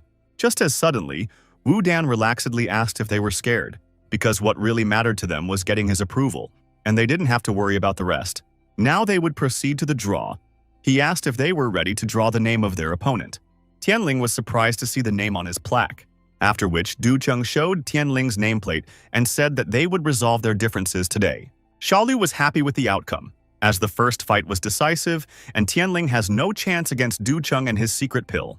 The girl asked Xiaolu to give her the antidote since she had done everything she had just asked for. But Xiaolu looked at her with disdain and said that she would give the antidote if Tianling died in this square, and if not, then the consequences are known to both of them. The girl admitted that she had indeed peeped at Xiaolu, but Xiaolu leaned over and put her hand to her neck and explained that peeping on Master's family members was punishable by whip strokes, but from the looks of it, such a lowlife wouldn't even take 2 strokes. Finished with her threats, Xiaolu began to encourage Du Cheng, while the girl behind her began to mentally curse her. Before the fight, Du Chen asked Tian Lin if he could guess why, out of so many D sub-school students, only the 2 of them were fighting today to get into the inner sub-school. All of this is because only the 2 of them have both reached the 8th stage of Dianxia energy, which is the reason why they are on the same level. Tianling reminded Du Cheng that he had tried to kill him twice. While he was enduring and waiting for today's duel, he asked if Du Cheng thought that he had only come with 1/8 step. Du Cheng said that coincidentally, he also had a surprise for Tianling, and immediately rushed to attack. Tianling blocked Du Cheng's punch and shouted that he wouldn't spare him this time. Immediately after that, he summoned a fire blade and struck Du Cheng with a blow to his chest, but at the same time, he felt that something was wrong. Du Cheng covered his hand with a stone and broke Tianling's blade, then explained that he had cultivated the spiritual core of the land since he knew that Tianling would use the fire sword. And what Tianling should definitely know was that the earth beat fire. Tianling continued to deliver a series of blows trying to pierce through Du Cheng's armor, while Du Cheng himself advised him to give up as such efforts were futile. After which Du Cheng shouted that it was doomsday for Tian Lin and struck him with his palm, from which Tianling flew to the edge of the arena, and the spectators began to praise Du Cheng louder and louder. Dragon Man flew up to Tian Lin and told him that Xiao Feng was so angry that she wanted to go out and flog Du Cheng, but if she went out, the examiner might notice. Tianling asked the dragon if the examiner could see dragons. The dragon suddenly shouted to Tianling not to yawn, and Tianling raised his head and saw Du Cheng flying towards him. And at the last moment before the clash, Tianlin managed to dodge Du Cheng's attack. Tianling told the dragon that his techniques were useless and that he would have to use the secrets of the Supreme Dianxia. But the dragon advised him not to do so, to which Tianling replied that he was almost at the 2nd step and had no other choice. Du Chen asked Tianling if Tianling was delaying the fight in order to measure his spiritual core because he was willing to go to the end. Then Du Chen took out a pill and ate it. This was the 2nd pill he had eaten. If he ate 3 in a row, his body wouldn't be able to recover, so he wanted to kill Tianling as soon as possible. After which, Du Chen's body was completely covered with earth, forming spikes on his body and horns on his head. After seeing Du Chen's monstrous transformation, Tianling noticed that he had become even stronger, and there was no smell of Dianxia energy. Moreover, Du Chen himself looked as if his body was no longer able to cope with the energy surging within him. Tianling asked Du Chen why he hated him so much, because of his hatred, he was even willing to risk his life and eat pills like crazy. Du Chen was slightly surprised by Tianling's question, but he still replied that it was because Tianling overshadowed him all the time. He was second to him in his presence all the time. The master's recognition, the size of the girls, and even the admiration of the disciples all belonged to Tianling alone, while no one cared about him. After which, Du Chen confessed to Tianling that he was the one who had destroyed his spiritual core a few years ago and immediately attacked Tianling. He then hit Tianling and added that he was the one who lured Tianling to a secret place and killed him there. Du Chen pinned Tianling to the ground, grabbing his head, and said that all this time Tianling had only been extremely lucky, but today he was not destined to escape retribution. Du Chen raised his fist and said that the hour of death had come. Just as suddenly, a huge torrent of wind threw Du Cheng away from Tianling. Tianling asked Du Cheng if he thought that he didn't know about all this. After all, he chose this day for revenge for a reason. He wants to show Du Cheng's true face in front of everyone. The examiner was surprised that Tianling used reverse force deduction, because in his memory, Tianling is the first disciple to show this skill in the exam. Master told the examiner that Tianling was very gifted, and that he had personally put a lot of effort into developing his talent. Tianling rushed towards Du Cheng, shouting that talking was too little use and that he would rather put all his anger into a single blow. Immediately after, he struck Du Cheng's torso with ease, piercing through his earth armor. Du Chen was stunned by his injury, which made him feel a new portion of rage. What caused him to eat the third pill? He's not going to give up that easily. Du Chen roared loudly, shouting that he had not lost yet, during which he underwent an even more terrifying transformation.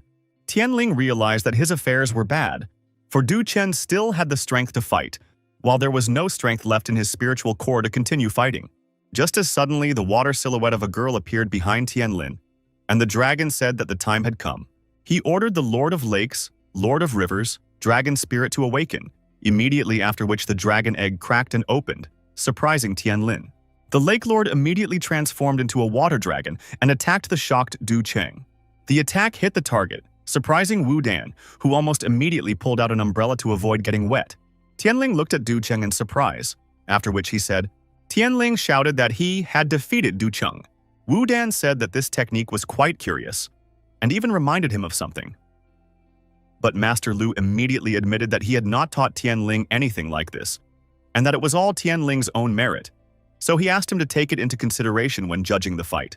Tianling said that Master Lu was right, and started to look for something under his clothes, and told him that Master Lu not only did not pass on any knowledge to him, but also parted with his own treasure to kill him, after which Tianling took out a magic pouch and said that this pouch belonged to the master and that he always carried it with him.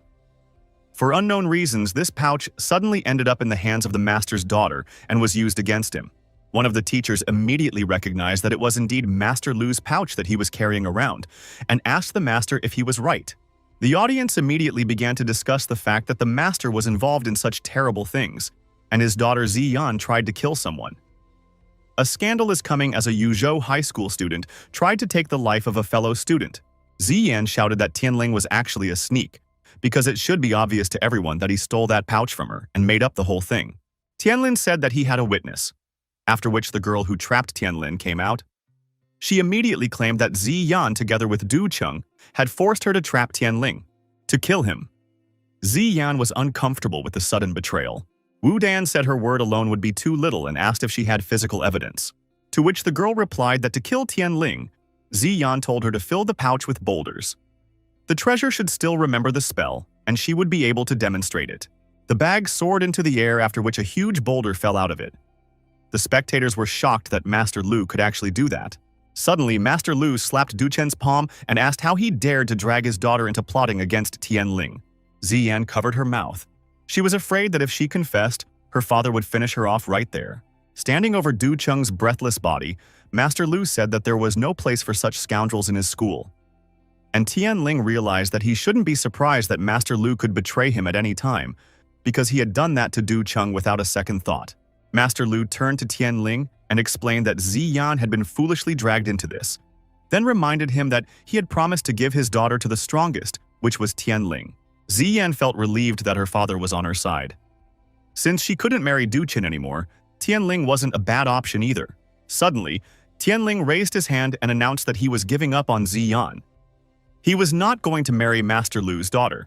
The surrounding people immediately began to discuss that Ziyan's rejection was not something surprising after all. She had tried to kill Tianlin, and it was unknown what else she had in store for him. Master Lu demanded that Tianling tell him why his daughter was unworthy of him.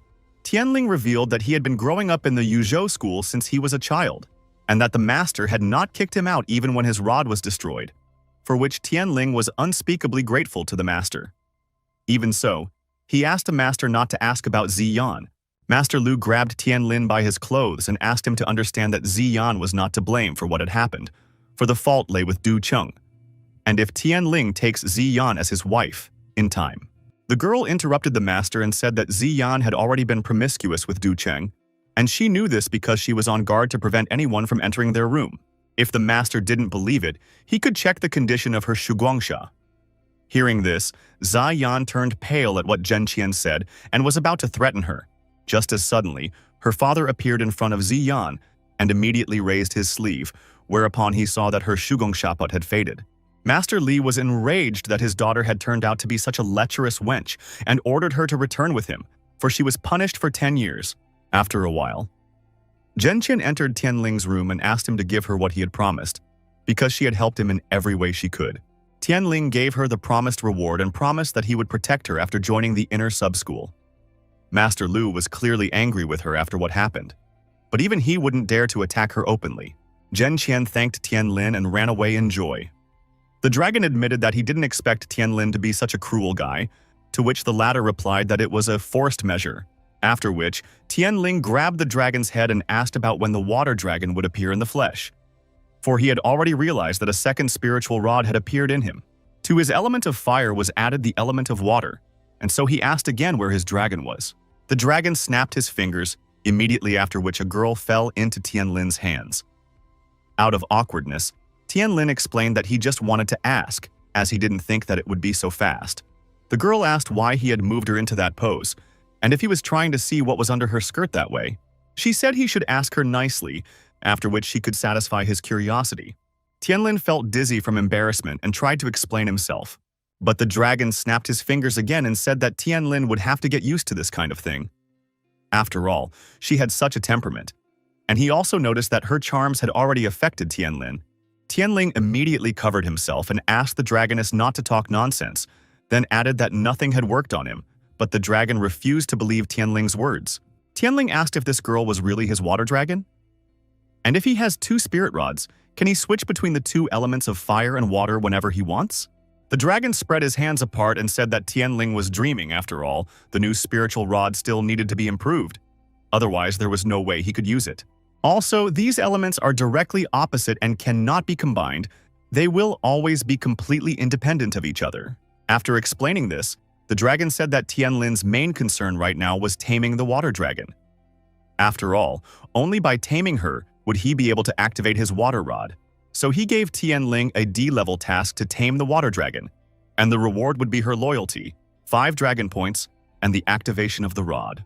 Tianling thought about how he could tame the dragon, after which the dragon added that taming her should be done in his mind. As Tianling suddenly found himself on the water, he immediately wondered how he got here and what this place was. Immediately after, a water dragoness appeared beside him and explained that this was the place where she would evaluate him. Tianling covered himself with a blush and asked about the assessment. The dragoness replied that she wanted to be loyal to a strong man, not just anyone. But considering how handsome Tianling is, she is willing to make a discount for him. All he needs to do is touch her, and she will serve him. Tianling wondered how she wanted him to touch her, and why did her words sound so ambiguous? The dragoness smiled and said that it was up to him to figure out how to touch her. After all, if he touched her, she would be at his disposal forever. Tianling called for a catastrophic punishment and said that it obviously wouldn't be easy. The dragoness asked Tianlin to remember that he was surrounded by water, after which she created many water spikes, and added that it wasn't his element yet. Tianling shouted that it didn't make any difference to him since he had already set up and nothing would stop him, after which he chopped down the spikes flying at him. Immediately afterward, he directed his attack against the water dragoness. Suddenly, she grabbed his sword and asked him what it was, then asked him to warn her about this kind of thing, because she could burn her fingers with it.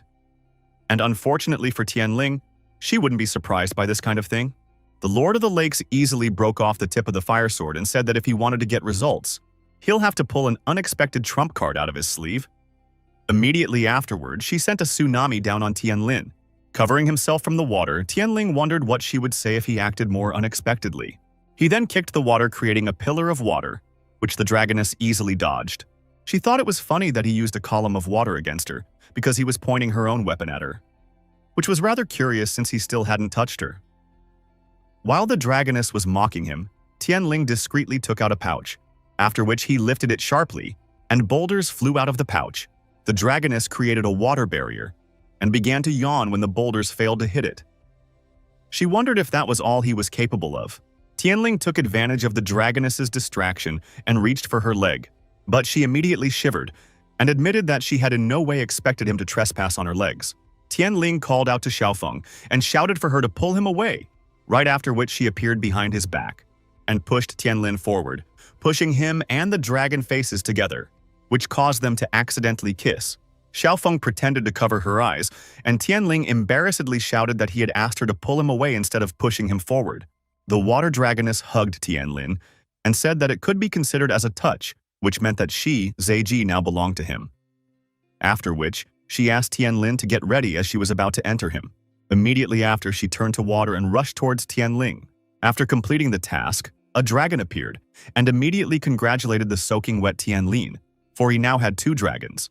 Tianling examined himself and said that he had started to feel his water spiritual core. The dragon said that since they were done with all the procedures to activate the water rod, it was time for Tianling to return to the real world, right after which he touched Tianling's forehead and added that he was already waiting there. Tianlin got up from the bed and saw Master Lu standing at the entrance. Master Lu asked if Tianling was badly bruised today and if his bones were intact. He revealed that he had set a healing potion specifically for Tianling and told him that this potion would help him recover both physically and mentally. Tianling thanked the master for his concern and said that there was no need to brew the potion for him, because he was in the process of entering the inner sub-school and he was no longer Lu's disciple. He wasn't going to take the medicinal potion from the old fox's hands after all. No one can know what the old fox has in mind. Master Lu recalled that he had killed Du Cheng today instead of Tianlin, and there was no telling how many more nightmares it would cost him. After all, if Tianlin had done it, Du Cheng's family would definitely take revenge on him. Hearing this, Tianling asked, why did Master Lu let Du Cheng make an attempt on his life? Furthermore, the master didn't even mind his daughter being involved. Master Lu threw down the tray and shouted that Tianling was nothing but an ungrateful rascal, and since he was so eager for their master-disciple relationship to end, so be it. Immediately after that, Master Lu ran out of Tianling's room and said to himself that since Tianling didn't like it the good way, it would be the bad way. The dragon picked up the bottle and suggested that Du Cheng's family had promised a lot to Tianling's former master, which made him turn a blind eye to all those pranks. And now, after the quarrel, this master could tell Du Cheng's relatives something that would make Tianling's survival in this school much more difficult. Tianling, bowing his head, told the dragoness that there was truth in his words. For Du Cheng's family really has a lot of influence in the Yuhjo school.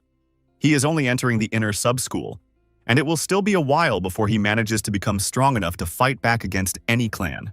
Unfortunately, Tianlin had almost no Draco Balls right now, otherwise he could have bought some technique.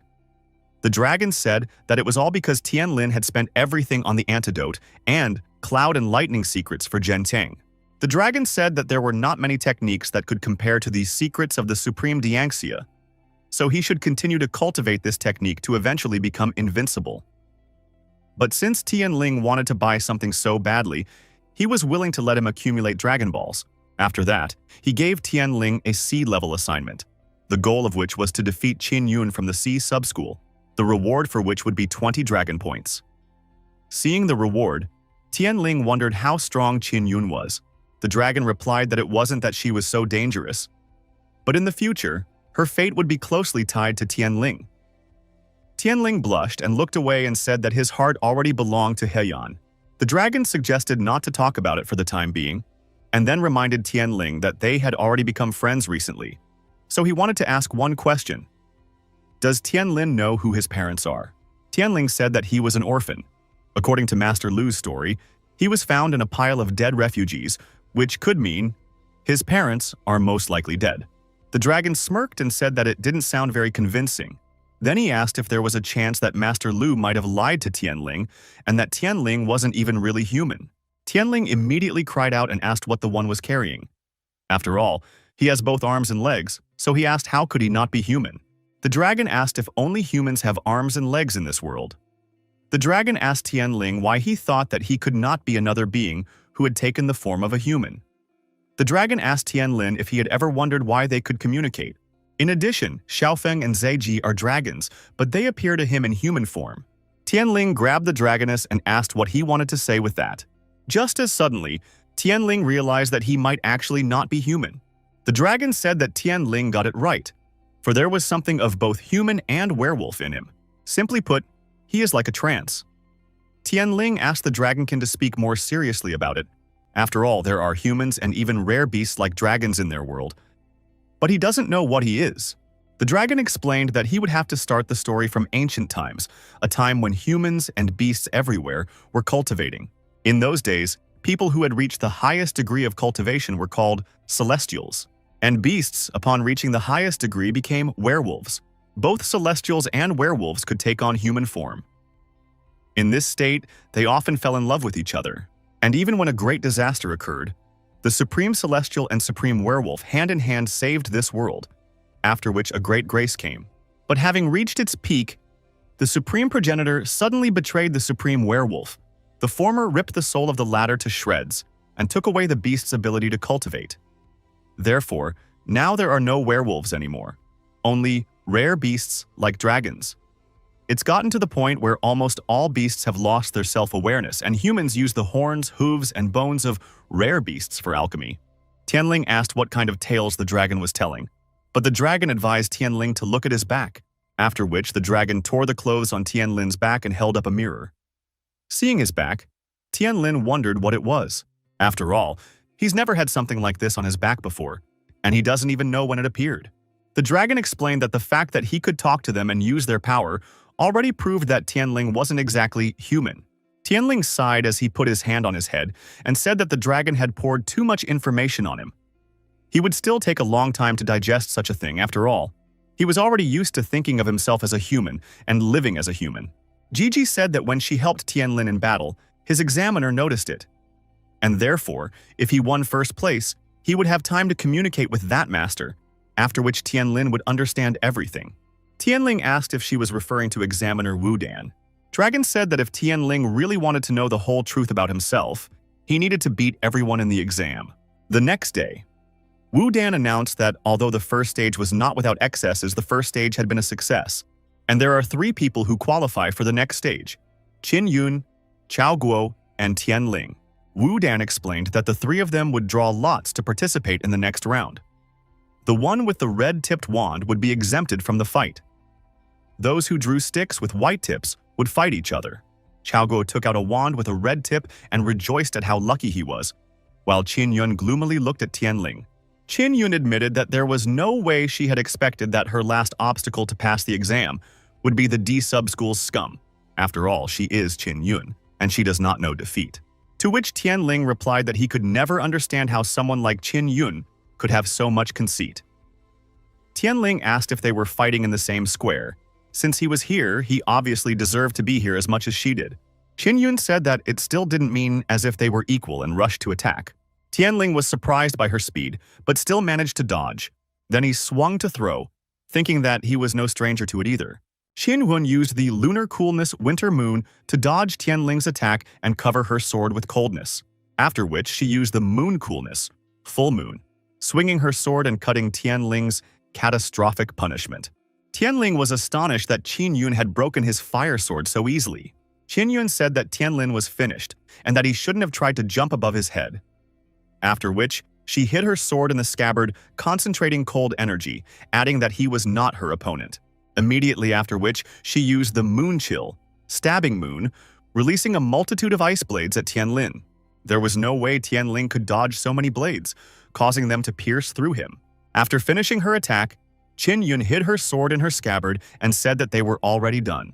To which Tianling, to her surprise, replied that this wasn't the end. Tianling relit the flaming sword and said that he wasn't finished yet. Qin Yun said that she had been going to this exam for 10 years, while Tianling was only needed in this exam so that she would have someone to defeat. Therefore, she suggested him to lie on the ground.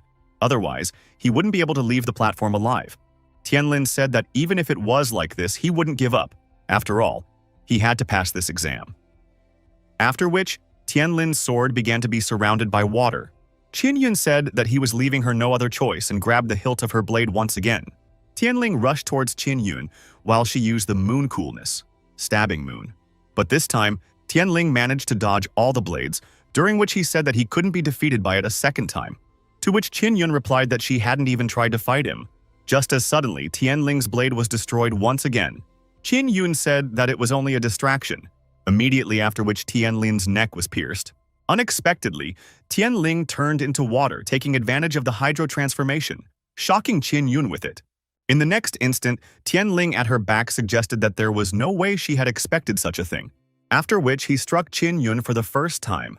The onlookers felt sorry for Qin Yun, as she had obviously been hit hard, and they also wondered what kind of technique Tianling had used. Qin Yun admitted that she had in no way imagined that Tianling could reincarnate in the form of water. She had indeed miscalculated, but Qin Yun swung her blade towards Tianlin and shouted that she hadn't lost yet, after which Tianling and Qin Yun rushed at each other to end this fight. Suddenly, the examiner grabbed their hands, stopping the fight.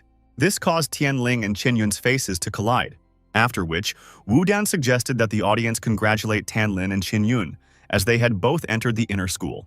Tianling apologized to Qin Yun and said that it was an accident. Dan asked why the two of them were so glum, since they had both gotten in. Tianling awkwardly asked how they could do this after all. They hadn't figured out who was stronger yet.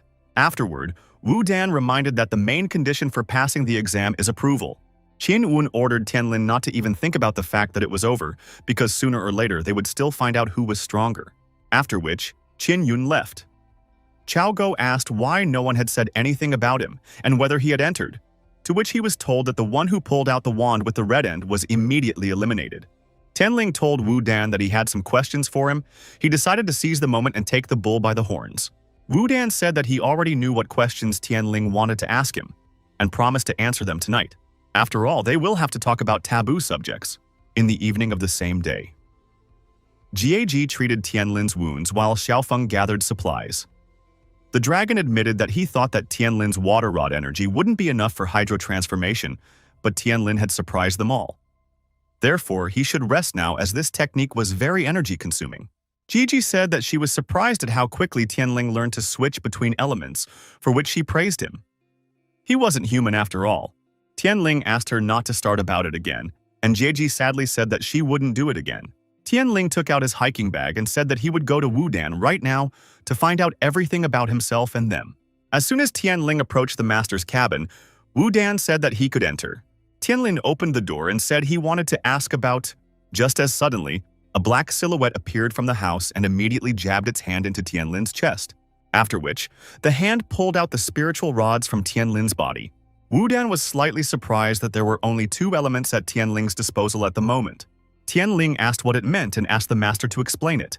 Wu Dan said that the conversation couldn't be short, and they might be overheard here, so they'd better move to another place where he'd explain everything in detail.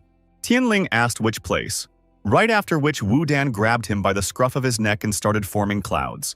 When the clouds formed a figure, Tianling asked Master Wu who it was, to which Wu Dan replied that it was the Supreme Celestial and Supreme Werewolf in the year of confronting the Great Catastrophe. Before this catastrophe, the world belonged to celestials and werewolves, but afterward, there were only beasts who could not become werewolves. This happened millions of years ago, so people know little about those events. Tianling asked the master how he knew about those events. He wanted to hear the answer since it was exactly the same as the dragon story. Wu Dan covered half of his face and asked Tianlin to guess it for himself. Tianling was shocked to see who Master Wu really was. Wu Dan, who had partially turned into a cat, said that he wasn't human either, or rather not fully human. Tianling was shocked that Wu Dan was a werewolf after all. It was impossible for the master of their school to be a werewolf. Wu Dan completely took on a cat-like appearance and began to lick his lips and said that Tianling was acting as if he didn't have dragon scales on his back, and to hell with the scales. He died and then was magically reborn with a dragon skeleton. He asked if this surprised Tianling, after which he added that Tianling was not reborn, but resurrected. Tianling asked how he knew everything, particularly about the dragon skeleton. Wu Dan reminded Tianlin that he himself had grown up under the Yuhjo school and should know how big the area of the secret place was. That said, Du Cheng didn't throw it somewhere in the void, but right on top of the dragon skeleton. Wu Dan asked if Tianling thought it was an accident. Tianling realized that Teacher Wu was talking about the day he was thrown into the cliff, and guessed exactly how it fell on the dragon skeleton. Wu Dan created a miniature portal and admitted that he was the one who had saved Tianlin back then. Tianling asked the master why he did this. After all, if he was one of the barely surviving werewolves, wouldn't it be better if he kept a low profile and didn't get involved in any stories? To which the dragon replied that he had done it for revenge. To take revenge on the supreme celestial who controls all things on earth and in heaven. Tianling lifted the dragoness by the scruff of his neck and asked why the dragoness climbed out. Immediately afterward, Wu Dan kneeled down and greeted the dragoness. The dragon asked Wu Dan not to be so ceremonious with him. After all, they were battle buddies. After which, a huge dragon paw lifted Wu Dan from his knees. Wu Dan grinned and admitted that it was his fault, for he had forgotten for a second that there was no one in the werewolf clan, and now he would be able to take over. Then he started laughing along with the dragoness.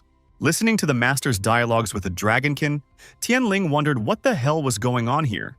Wu Dan asked Tianling to ignore what had happened, and asked if Tianling knew that the Yuhjo school was founded for his sake.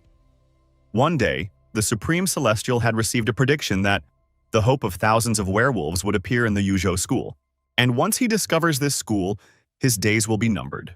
Wu Dan grabbed Tianlin's shoulders and asked him to be extremely careful from now on. After all, what he had done in the exam was unlikely to go unnoticed. From now on, Tianling must be quiet and not attract unnecessary attention. After all, he was their last hope. Now he is in the inner sub-school, and tomorrow there will be a procedure for selecting mentors, where Tianling must go to Wu Dan as an apprentice. After a while, Tianling pondered over how quickly events were unfolding. Now he had to get used to the fact that he was half human and half werewolf, and the fate of all werewolves also depends on him. Even though he has grown up among humans since childhood, Tianling realizes that he can't just start seeing them as enemies overnight. And in particular, he can't see her as an enemy. Tianling wondered how Heyang was doing now and wished he could meet her soon. The next day, according to the results of the exam, they have two new disciples, Tianling and Qin Yun. New students must choose their mentor, Shouju, Lianhe, Wu Yan, or Wu Dan. From yesterday's conversation with Master Tianling, he learned that Chief Master Wu Yan is the strongest, Master He is the strictest, Master Zhu is the most lax, and Wu Dan himself is the kindest. The safest option for him is Wu Dan. Qin Yun chose Lianhe as her master. Suddenly, Tianling was approached by Chief Master Wu Yan, which made Wu Dan feel uneasy. Wu Dan reminded Wu Yan that Tianling was still choosing his master, to which Wu Yan replied that there was no need for that, as she would choose Tianling herself. He would be her last disciple and would train under her from now on. Wu Dan tried to talk his sister out of it, reminding her that the initiative should come from the student, and he shouldn't be pressured like that. Hearing Wu Dan call her sister, Wu Yan gloomily looked at him and explained that Tianling would be her last disciple, and she had no intention of listening to anyone's objections. Wu Dan couldn't contradict the Supreme Master, and so he agreed with her decision. Wu Yan said that was the end of it, and then she left, and Tianling thought about the fact that Wu Dan had called her sister. He wondered if it was in a literal sense, or if, at this moment, someone appeared from the crowd and stared at Tianlin. Tianlin killed his nephew Du Cheng, and their family can't tolerate such insults. But unfortunately, Master Wu is too influential and high-ranking, which makes them unable to reach Tianling, but he will definitely pay for Du Cheng's death. Du Cheng's uncle vowed that he would definitely take revenge on Tianling. Training Hall. Wu Yan told Tianlin that from today onwards, he would be training under her. Including him, she only has 3 disciples. Matching her disciple status isn't easy, causing Tianlin to have to try his best to keep his place. Otherwise, Tianling will go back to where he came from. Tianling was terrified that it wasn't getting easier by the hour. He thought that the matter was already done. But as it turned out, he might be kicked out of the inner sub-school. He had thought that there was only one scenario for him to continue his studies at one of the great schools in the Celestial Empire, but this. Wu Yan said that since Tianling was silent, he understood everything, then swung the bamboo stick at him. Tianling immediately drew his fire sword to block the attack. The fight had begun. He thought it was obvious that he was no match for her, but considering that her weapon was a bamboo stick, he had a chance. Tianling blocked Wu Yan's attack, but he couldn't understand what had happened. His fire sword couldn't cleave the bamboo stick. Wu Yan struck Tianling and ordered him not to be misled by the appearance of the weapon. After all, in the right hands, bamboo could be stronger than steel. Shivering because of the blow he received, Tianling guessed that Wu Yan was at least 10 times stronger than Master Lu. Therefore, it was not for nothing that Wu Dan called her the strongest. Wu Yan advised Tianlin to concentrate on his opponent, instead of thinking about weapons, right after which she swung her stick at him. Tianling realized that if he continued to resist, he would continue to get kicked in the head, and so he sat down on the floor and, receiving a blow on the head, shouted that he humbly accepts this lesson. Wu Yan put the stick away and told Tianlin that his fighting skills were lame, but he was no stranger to the rules of decorum. Besides, he is smart, and overall, she's happy with this kind of student. Tianling realized that Wu Yan didn't aim to test his fighting skills. She only needed to establish her authority. From what he had seen, it was already becoming obvious that she could defeat 3 other masters with one non-working hand. Wu Yan sat down in the chairs and told Tianlin that since he was now her student, he should learn the following. She could make even a mentally retarded person into an invincible fighter. But he would have to obey her in everything. And also, Tianlin's cultivation should always come first, and even his personal matters should not interfere with it. Tianling asked what he should do if someone attacks him for revenge. He asked this since, unlike Master Lu, Wu Yan doesn't even try to pretend to be kind. Therefore, he decided that this was exactly what a mentor should be like. Wu Yan shouted that Tianling should finish off the person seeking revenge on him. If he beat the attacker, then she would cover him from possible consequences. And if the attacker defeats Tianling, then Tianling would no longer be considered her disciple. After which she added that she would be a more useful mentor to him than Wu Dan. Wu Yan said that she was a lot like Tianlin, because she too had to survive in this school. She adheres to the principle of being a mentor to students who do not leave others indifferent. But unconventional behavior will always generate a lot of gossip. And if Tianling is willing to bear such a burden, she is always willing to help him. Tianling thanked Master Wu Yan for her support and promised that he wouldn't disappoint her. Du Qing's uncle gathered the people from the Du clan and told them that the clan head had given them an order to kill Tianling at any cost. Ma Zhao said that he was always willing to do the clan head's bidding. Kun Shu said, putting the interests of the clan first. Lastly, Lu Han said that the best weapon against a young man like Tianling was a beautiful girl like her. So she asked for permission to suck all of Tianling's strength out. Ma Zhao asked if Lu Han was sure she could handle it, to which Lu Han seductively replied that they wouldn't know if she could handle it or not until she tried it. Meanwhile, in Tianling's room, the dragon admitted that he didn't consider the option that third parties might be influenced by the defeat Qin Yun's disciple mission, and since it was his mistake, he would give a simpler mission next time. Jieji told the dragon that Tianling was still too delicate and immature, so she asked him to only give Tianling simple missions, otherwise his body might. Dragon immediately hit Jieji on the head and ordered her to shut up and not to spoil the plot. Tianling asked the dragon why he escaped punishment after failing the task, to which he replied that it was because of the draw. Tianling didn't win, but he didn't lose either. Therefore, from the system's point of view, the task was not completed, but it was not a failure either. Therefore, he would give Tianlin a new task right away. Level D mission. Secretly infiltrate the book depository. The reward for the task would be 10 Draco Balls and a piece of golden scales. The dragon explained that it was a fairly simple task, but Tianling would receive a generous reward for completing it. Tianling asked why the dragon thought it was so easy to enter the book depository, because in fact the entrance is strictly guarded, and 100 strokes of the stick is prescribed for violating such a prohibition. Even bulls die from that. The dragon advised Tianlin not to get caught. Jieji asked if he was afraid and giggled. When suddenly there was a knock on the door, the girl asked if Tianling's disciple lived here. She said that her name was Lu Han, and that she wanted to see him. Tianling said that she could enter. He wondered who might have business with him after all. He had just entered the inner sub-school. This was clearly not a good thing.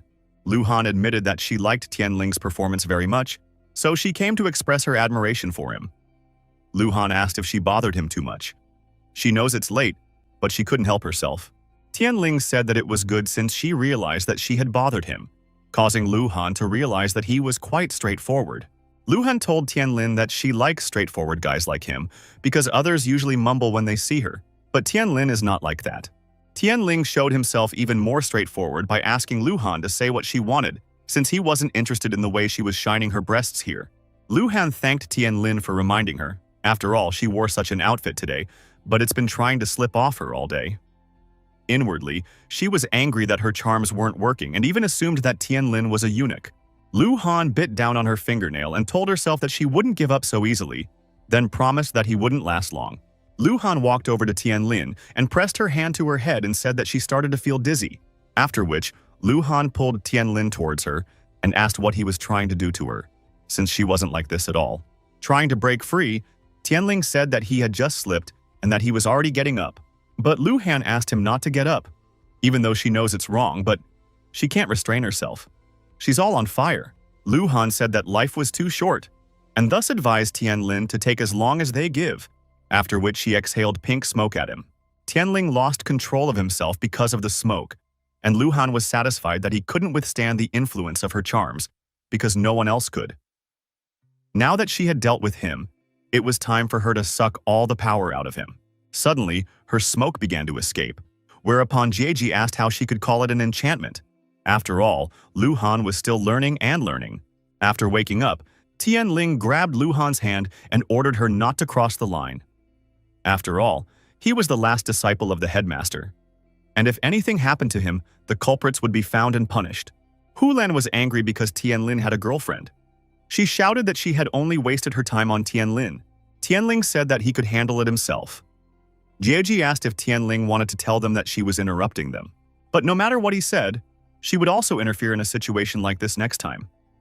After all, she's not Xiaofeng's little girl, and she might even be jealous. Jieji reminded that she herself had yet to try out Tianlin, and there was no way she could let someone else do it before her. Tianlin asked her not to joke around like that. After all, he's a guy in his prime. Jieji agreed to calm down for a while and said that they had a serious conversation, then called Xiaofeng over. Xiaofeng hugged Tianlin and said that they wanted to do his combat training. Jieji admitted that they were disappointed that Tianlin couldn't achieve a solid victory in the fight with Qin Yun. Right now, Tianlin possessed two serious techniques, the fire sword and hydro transformation. But he was still not using them well enough. Therefore, she and Xiaofeng should better explain how to use them. After a while, Mad Zhao was surprised that Tianlin had a servant. The guy wasn't as simple as they had assumed. Du Cheng's uncle slapped the table and shouted that it was simply impossible because he had found out everything about Tianlin. Tianlin is an orphan and has no one. Kun Xiu speculated that since Tianlin had been in this school for so many years, he could have tricked some simple girl into possessing him. Lu Han assured everyone that it wasn't some simpleton, as she had easily dispelled her spell. Besides, Tianlin was now a disciple of the headmaster, and if they wanted to eliminate him, they had to be extremely careful. Du Cheng's uncle remembered that all the rookies had to pass a trial in the beast zone of the secret place, which could be a great opportunity to get rid of Tianlin. If he was killed by some beast, then definitely no one would think anything of them. Meanwhile, Tianlin had met with the master. Wu Yan revealed that her senior apprentice had been on a detour for a long time, and that even she didn't know where exactly the apprentice was right now. Wu Yan admitted that something told her that her disciple could have already surpassed the master. Right now, she would take Tianlin to the second disciple. More often than not, he would be the one who would be in charge of Tianlin's training, after which Wu Yan took out a scroll and admitted that she had almost forgotten to give him this. She personally chose this technique for Tianlin as a more suitable technique. Secrets of the Supreme Dianxia is also a strong technique, but it's too wise and long to learn. If Tianlin wants to become able to stand up for himself in the near future, then this is exactly what he needs. Tianlin asked the master how she knew he was cultivating the secrets of the Supreme Dianxia. Wu Yan asked if Tianlin thought that she had become a supreme master just because of her appearance, because she actually knew a thing or two about techniques. Be that as it may, practicing the Spring Sun technique would be the most useful for him right now. Wu Yan led Tianlin to the lodge and pointing her finger said that her second disciple lived there and advised Tianlin to meet him. Just as Tianlin was about to knock on the door as the second disciple said that he could enter without knocking, after which Tianlin saw the elder. The elder immediately assumed that Tianlin had come to see him and asked what the planks in his hands were and whether the master had given it to him. The elder snatched the technique and seeing that it was the Spring Sun technique suggested that Tianlin didn't know how to do anything yet. He then threw the planks back to Tianlin and said that his name was Bai Feng. He admitted that he could be rude at times and asked Tianlin not to take it personally. If Tianlin held a grudge against him, He could just say it to his face. But for something like this, he might as well beat up Tianlin. Tianling revealed that according to his mentor, he would be trained by Bai Feng and asked when they would start. Tianling thought Bai Feng was strange and was unwilling to socialize with him. The best outcome would be to move on to cultivation. Bai Feng revealed that he had a fight planned right now. As for cultivation, it was better for Tianlin to handle it himself for now. He then added that if Tianlin had no questions for him, he would go, as he didn't want to be late for the fight, as it would be disrespectful to his opponent. Tianling asked Bai Feng to wait. Suddenly, the dragon pulled his hair and ordered him to get behind Bai Feng, because Tianling had a task to do right now. The dragon asked Tianlin to believe that he would need this reward pretty soon. Tianling asked why he needed the scrap of golden scales in the first place, to which the dragon replied that it was needed for the third dragon. After that, Tianling and the dragon went to the back entrance of the book depository. Tianling asked why such an important place was so poorly guarded. The dragon replied that there was only one guard because no one knew about this entrance and added that without him, Tianling would never have found this entrance. Tianling asked the dragoness to stop talking and jumped through the window of the book depository. Then the dragon snapped his fingers so the guard could get some sleep, as he was probably tired from standing in the heat all day. Walking around the book depository, Tianling pondered over the fact that the assignment only required him to get inside. But not bringing a few rare books with him would be too stupid. He didn't need books on techniques. But it would be useful to learn about combining multiple spirit rods and the interaction of the elements. Suddenly he heard someone's voice, which could only mean one thing. Someone was here. Lu Han said that Du Yuan was too restless and suggested that they should not do it here. He replied that they shouldn't have let her seduce Tianling, and they should have sent Ma Zhao to deal with him, since he was so nervous while Lu Han was at Tianling's place. Suddenly, Tianling recognized that he still couldn't understand what Lu Han wanted from him. As it turned out, it was a conspiracy of the Du clan. Du Yuan asked Tianling how he dared to sneak into the book depository because he would be punished for it. Then Lu Han agreed with Du Yuan's words and asked Tianling what he was doing here. Tianling asked what they were doing here and asked them not to pretend that they were allowed to be here, even if they were lewd. Tianling asked not to threaten him with punishment, for they would face a much worse fate. Du Yuan shouted that since Tianling was already aware of what was happening, he would have to kill him. Then he rushed towards Tianling. Du Yuan is rumored to be among the top 10 disciples of the inner sub-school, which is a great opportunity for Tianling to test his skills. He decided to see if he had gotten better at using his basic techniques after the girl's instruction, and he decided to start with the fire sword. Suddenly, there was a rumbling sound coming from the book depository. After defending against the sword with purple lightning, Du Yuan asked Tianling what he thought of himself. After all, he was older than Tianling, and had already been studying in the inner sub-school for not the first year. Tianling asked if Du Yuan had only cultivated chatter all this time. As blood suddenly spurted out of Du Yuan's hands, he couldn't believe that such a thing was possible. After all, no disciple of Tianling's age was capable of piercing through purple lightning. A while ago, Jieji sighed as Tianling was knocked out once again, after which she explained that he wasn't utilizing the strong capabilities of the fire side at all. She then advised him to try to change the size of the sword. After all, the denser the fire, the greater its destructive effect on a specific point. And the scattered flames had a larger area of impact. She advised him to use this knowledge wisely. While fighting Du Yuan, Tianling turned his sword into a kunai. After seeing Tianling's new weapon, Du Yuan commented that Tianling was really stupid since he couldn't handle his sword, and therefore he, as the eldest, is simply obliged to punish the youngest for his willful intrusion into the book depository. Du Yuan rushed towards Tianling as Tianling suddenly heard someone running towards them, and deciding that it was a guard, Tianling took Du Yuan's attack, avoiding damage with a hydro-transformation. As soon as the guards arrived at the scene of the battle, Tianling fell at their feet, causing the guards to ask what was even going on here. Tianling said that Du Yuan had tried to kill him while he only wanted to stop him from stealing a rare book. To make it more believable, Tianling bit his tongue and spat blood. The guards grabbed Du Yuan and said that he had gotten into trouble once, sneaking into the book depository and trying to kill one of the disciples, after which Tianling asked if Lu Han would like to say a few words in support of Du Yuan. After all, she had been lecherous with him just a moment ago. The guard was shocked that two senior disciples dared to debauch in such a sacred place, and Lu Han cried out that it wasn't like that. It ended with the guards taking the couple to Master Lahan to let her decide how to deal with them. Tianling smirked as he thought about how he had outplayed those two. Suddenly, one of the guards decided to ask Tianlin how he ended up here. Tianling immediately tried to talk himself out of it by saying that he had a sibling, and they shared the same mentor. The sibling was going to fight somewhere nearby, and he was supposed to watch the fight. Tianling was shocked at what he was saying and regretted that he hadn't thought of an excuse beforehand. As a voice suddenly came from the street, the girl asked Bai Feng what he wanted from her. The guard recognized He Lian's voice and began to guess everything. Bai Feng said that he had come for the obvious reason, namely to fight as they had agreed. But He Lian parried by saying that she did not remember such an agreement. To which Bai Feng replied, "That doesn't mean it didn't happen." The guard realized that Tianlin had told him the truth.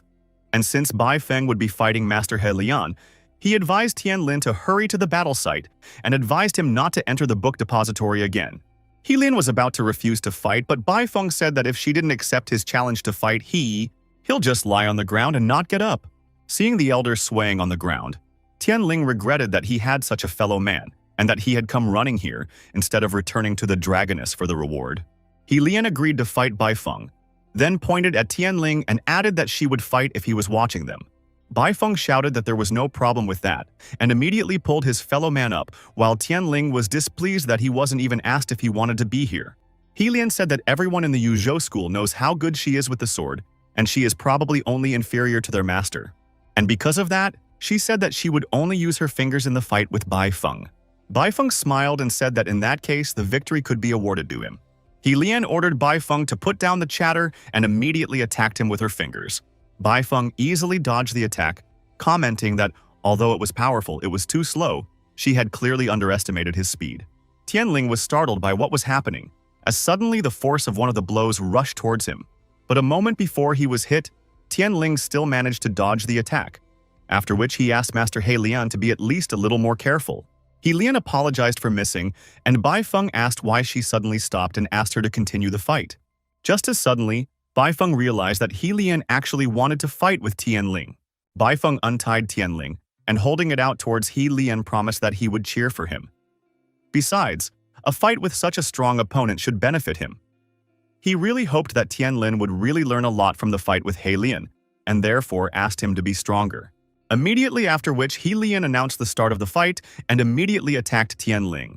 Tianling assumed that He Lian was very serious in this fight, and if he relaxed for even a second, she would finish him off.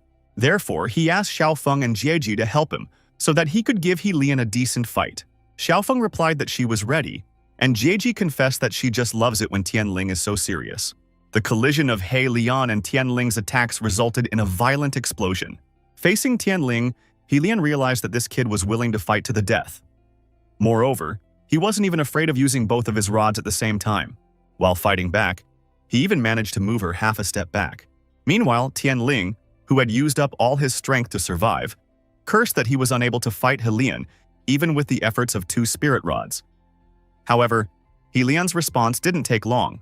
Tianling estimated that if He Lian gave him another strike like this, he would surely stretch his legs here. Therefore, the only option to somehow survive was to run away from He Lian in the form of water. He Lian told Tianling that his master had a keen eye for talent, but in 10 days, she would surely be even prouder of him. Bai Feng told Tianling to get up already, then complained that Tianling had taken away such a great fight from him. Tianling asked the elder what would happen in 10 days, to which Bai Feng replied that in 10 days, there would be a battle for the prestige of the school in which Tianling would be their representative. Bai Feng told Tianlin that Yuhjo school was located in the southwest of the Chu kingdom and didn't stand out much in any way. But the southwest region was historically considered to be very conflictual and turbulent. After all, small schools are constantly organizing provocations and challenges for each other. Usually, to resolve these disputes, a tournament is organized with the participation of students of the main masters of the schools. Bai Feng then pointed towards the main hall of the Yuhjo school and said that the opponents had arrived 10 days before the tournament itself. They probably couldn't wait to get their revenge. The man greeted Master Wu Yan, then said that the day of the long-awaited tournament was approaching, and asked who she had chosen to participate this year. After which, he introduced himself as the master of the Lizhu school and admitted that he was looking forward to taking a rematch. To which Wu Yan replied that it was unlikely that they would be able to take revenge, because this year, Lizhu Academy would also suffer a defeat. Tianling asked Bai Feng if he had been their school's representative the previous year, to which Bai Feng replied that the senior had batted then, causing Tianling to wonder how their senior had performed. Bai Feng said that she had knocked out her opponent with just one blow, except it wasn't another disciple, but the master of their school. The master of the Lizhu school reminded Wu Yan that her disciple had defeated him a year ago.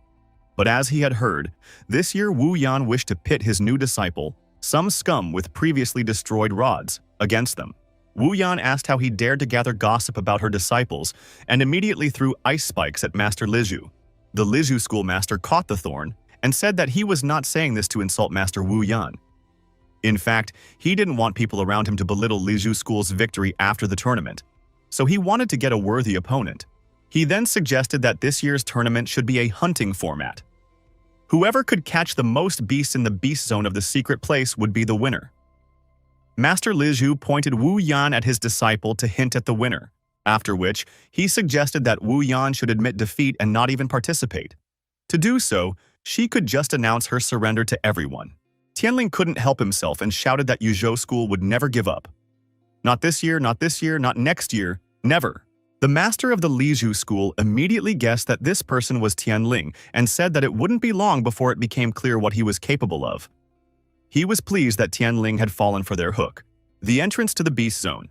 Schoolmaster Lizhu said that they were ready to start as long as Master Wu Yan didn't object. The time limit is 1 day. The winner will be the one who brings the most animals in that time, after which he announced the start, and Tianlin and his Lizhu disciple immediately rushed into the restricted area. The Lizhu disciple told Tianlin that he didn't have a chance, to which he replied that they would see about it. Wu Dan asked if Wu Yan thought that the Lizhu disciple was rather suspicious, to which Wu Yan immediately agreed and admitted that she was confident that Tianling could handle any surprises. After entering the beast zone, Tianling immediately said that he would go to the left and the Lizhu disciple would go to the right, to which the latter agreed, and starting to tie up his hair said, as if to say, Tianling's road can only lead to the afterlife. Immediately after, the Lizhu disciple attacked Tianling with flames. After dodging, Tianlin asked what he was doing, to which the Lizhu student replied that he would kill the werewolf brat. And after Tianling's death, the Yuhjo school would be razed to the ground for covering up for him for so many years. The Lizhu disciple then began to summon the flaming colossus, shouting that he would send Tianling to hell, and the last hope of the werewolf race would go there with him. Tianling wondered how on earth the Lizhu school had managed to find out about him, and what was even going on here. Disciple Lizhu assumed that Tianling was wondering who had given him away, whereupon he said that person was also here. Suddenly, Tianlin was approached by nearby Master Lu. He said that the very day Tianling had leveled his reputation, and when he had defeated Du Cheng, that day, he had realized that Tianling was not human. Master Lu told Tianling that he had deprived him of his favorite disciple and destroyed his daughter's reputation, after which he shouted that a beast brat like Tianling deserved to die, and immediately attacked him. Tianling was stunned by the treachery of the master and his collusion with the Lizhu school. After all, this was low even for him. Tianling avoided the attack with a hydro transformation and immediately began to flee. Master Lu asked Tianling who he thought he was and immediately caught up with him from behind. Master Lu asked Tianling if he thought he would be able to escape from him. Tianling blocked the master's attack with his fire blade. After that, Master Lu recognized that Tianling was really gifted since he was able to hold back the pressure of his blade. But it wouldn't last long, because Tianling would die today. Barely restraining Master Lu, Tianling told him that his daughter and Duchen had only themselves to blame for what had happened. He asked why the master hated him so much. After all, he had been his disciple for so many years. Master Lu recognized that this was an excellent question, for he had been reluctant to take Tianling as his disciple from the beginning. After which, he revealed that the headmaster had brought Tianling to him, and she motivated this act by saying that he had experience with orphans. At that time, he believed her. But now he realized that she had given him Tianling for another reason. It was a curse to have a werewolf child as an apprentice. No one else was willing to take Tianling in, and Tianling was most likely the cause of his parents' death. After all, Tianling is cursed by the heavens themselves. Master Lu told him that Tianling's parents died because he was cursed. No one wanted to play with him because he was cursed. anyone who would play with Tianling would also be cursed and die. Tianling remembered how, as a child, bullies had stoned him while he told them that he wasn't cursed. At that moment, his body was covered in blue and red scales, whereupon he lunged at the offenders, shouting that he was not cursed. As soon as Tianlin remembered this, his body was covered in scales, whereupon he shouted that he wasn't cursed and immediately attacked Master Lu. Master Lu was terrified, for the same devilish power had reawakened in Tianlin as during the fight with Du Cheng. Tianling replied to the master that he himself was cursed, for he himself had cursed his disciple and daughter. He was the one who ruined Du Cheng and his daughter with his own hands. And today, he will die just like them. Not intending to listen to Tianling any further, Master Lu rushed at the one, shouting that Tianling was underestimating him too much. But the very next instant he was chopped up by his former student. Looking at his bottom and vomiting blood, Master Lu asked how such a thing could be possible. After finishing with the former master, Tianling told the Lizhu disciple that it was his turn, throwing him into a panic. Immediately afterward, the Lizhu disciple began to run away, shouting to himself that the kid he had been sent after was a devil, for even Master Lu was unable to resist him.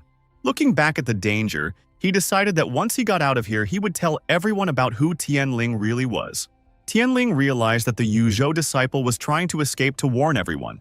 So he rushed over to the dreaming disciple and shouted at him that he would not get out. Suddenly, a dragon with a red card flew up to Tianling and started shouting into a mouthpiece so that Tianling would wake up and not let the dark force take over his mind. Otherwise, he would be under its control forever. But Tianling ignored the dragon's advice and slashed at it with his fire blade, while shredding a red card and a dragon mouthpiece, and at the same time some huge mountains in the distance. The dragon urged Tianling to awaken, then covered his paws with black and white energy and rushed towards Tianling, shouting that otherwise, Tianling would be crushed to pieces. Hitting Tianlin, he sent him straight to the ground. After that, the dragon flew up to him and explained that calling out to such powers would leave its imprint on his mind. And if Tianling didn't tame the tree dragon soon, he would stop developing. The dragon decided that he should be more diligent next time, lest Tianling fall into the same unconscious trance. On the other hand, this was the only reason why he was able to survive. After a while, Tianling woke up abruptly and immediately wondered what had happened to him. Afterward, he stood up and noticed that his body hurt incredibly badly. The dragon told Tianlin that nothing had happened to him except that he had stirred his head for a few minutes ago. After that, he threw him the reward for the book depository task, a shard of dragon scales. Tianling asked what he should do with this shard as suddenly a spiritual thread was pulled from the shard. Tianling asked the dragon if the shard was trying to show him the way and where it led. The dragon replied that Tianling could have already guessed that it was the path to the next dragon. Meanwhile, Lizhu's apprentice has reached the exit of the secret area. He is already anticipating how everyone will find out about the werewolf, after which Chief Master Yuhjo will have to answer for hiding the descendant of werewolves. He smirked at the thought that after so many years of humiliation from Yuhjo School, Lizhu School's reputation would be restored. Just as suddenly, he was noticed by Master Wu Yan, who immediately asked where Tianling was and why he was here alone. The Lizhu disciple told Master Wu Yan that she had probably known all along that Tianling was a surviving descendant of the werewolf, and since she was covering for him, she must answer for her crimes. He said that he would report it to his master right now, as he would find a way to deal with her. Hearing this, Wu Yan wasn't too surprised, but a moment later, the Lizhu disciple was surrounded by many ice spikes. Wu Yan confessed that he didn't even think about the fact that he was able to report this to the master, immediately after which the disciple was pierced by the thorns. Immediately after, Master Lizhu rushed at Wu Yan to avenge her for killing his disciple. But Wu Yan immediately attacked him as well, shouting that he had left her no other option. Tianling pondered the fact that he would meet a third dragon soon enough. He asked the dragon what the third dragon would be like, since his first two dragons had such different personalities, to which the dragon replied that she was very soft and gentle, but she had one oddity.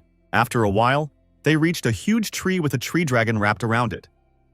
Tianling asked the dragon what he had to do, to which the dragon replied that Tianling should get close and look around, and use a shard of scales to awaken her.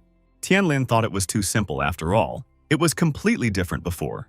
Plus, once he woke up, the dragon had been pressuring him the whole way to tame the third dragon as soon as possible, and so he asked what it all meant.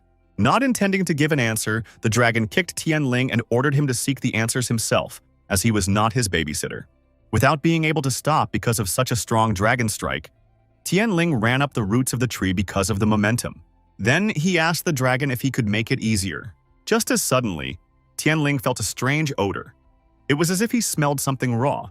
He then looked up and saw that he was being attacked by a huge snake. Tianling immediately summoned the flaming sword, telling the snake that it had chosen the wrong opponent. Tianling swung his sword to cut off the snake's head, but it managed to dodge, after which he slashed at the snake's head, but unfortunately failed to cut through it. The snake's skin was too tough, and since he can't cut through it, he must find some weak spot. Immediately afterward, he turned his hand into water and pierced the eye of the snake. Just as he thought, the snake's eye proved to be its weak point. Just as suddenly, the snake started to curl around Tianling, causing Tianling to ask why she didn't leave him behind. After all, he could deprive her of her second eye as well. The snake was not going to retreat from the person who had harmed it, and so it attacked Tianling again. But he dodged its head and pierced the other eye. Afterward, he yelled that he warned her, but she decided to attack anyway. Just as suddenly, the snake swung its head backwards, throwing Tianling away. Immediately afterward, she attacked him with 2 jets of poison. Tianling said that it couldn't be taken so easily, and avoided the damage with a hydro-transformation, after which the snake turned to the tree, and Tianling asked what it was planning to do, as suddenly he realized that the snake was going to destroy the tree along with his dragon, and so he immediately rushed to save the dragon. The snake released another portion of venom into the tree, but Tianling arrived in time and managed to cover the tree with his back. Without hydro-transformation, he received all the damage from the poison, and that poison immediately began to corrode his body. The tree dragon wondered if the human had taken this attack to protect her. Tianling fell down to the roots and cried out in pain. He realized from the sensation that he couldn't take the sword in his hand anymore, and wondered where the dragon was now. He then shouted to the tree dragon that he was her new master, and that he would immediately urge her to show herself immediately. The dragon cried out that for a dragon, a new master is like spring for a dry tree, and he too called out to the tree dragon. But all they heard was the crunch of branches on a tree. The dragon rushed to Tianling's rescue, shouting for him to hold on, to which Tianling replied that it was easy for him to say that, as the dragon would not be in the serpent's mouth now. Just as suddenly, a huge vine rose up from the tree, saving Tianling from the fate of being eaten by a snake. The tree dragon shouted to the snake not to touch its master, and pinned the snake to the ground. Tianling slipped out of the vine, shouting that he was about to help the dragon, and used the hydro transformation to turn his hand into a drill, with which he easily penetrated the head of the snake. Suddenly, due to his injuries and overexertion, Tianling's eyes darkened abruptly, and he passed out. After a while, Tianling began to perch, and he immediately saw an unfamiliar girl in front of him. The girl was glad to see Tianling regaining consciousness, after which Tianling asked who she was, to which the girl replied that she was his tree dragon, whereupon her horns appeared and her real body appeared behind her. Tianling was surprised at how different she was from the other dragons, and she thanked her master for his help, to which Tianling replied that by saving her, he was only saving himself. She said that Zhou was very grateful to her new master, and that from today, Zhou would belong to him completely. Tianling could already feel a third spiritual core starting to appear in him, which meant that Zhou would be in charge of the element of wood. But there was only one thing that wasn't clear yet. Tianling asked what martial technique he would get from her, to which she replied that Zhou did not possess any martial techniques. Tianling admitted that he thought that everyone had fighting techniques. After that, he wondered why he needed a dragon without martial techniques. Jie had given him a hydro transformation, and from Xiao Feng, he got a fire sword, while the new one might be completely useless. Suddenly, he noticed that his hand was as good as new and asked how it happened, to which Zhou replied that Zhou's specialty was the ability to heal, and that was something she could give to her master.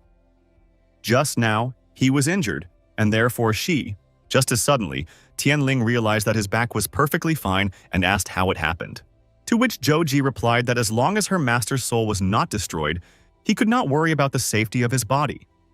Zhou can heal any bodily wounds. Tianling was happy to have such a useful ability, because thanks to it, he could no longer fear for himself. But Zhou interrupted him, saying that she had a request for him. Tianling agreed to listen to her, but at the same time he had a strange premonition. Suddenly, Zhou asked the master to have sexual intercourse with her.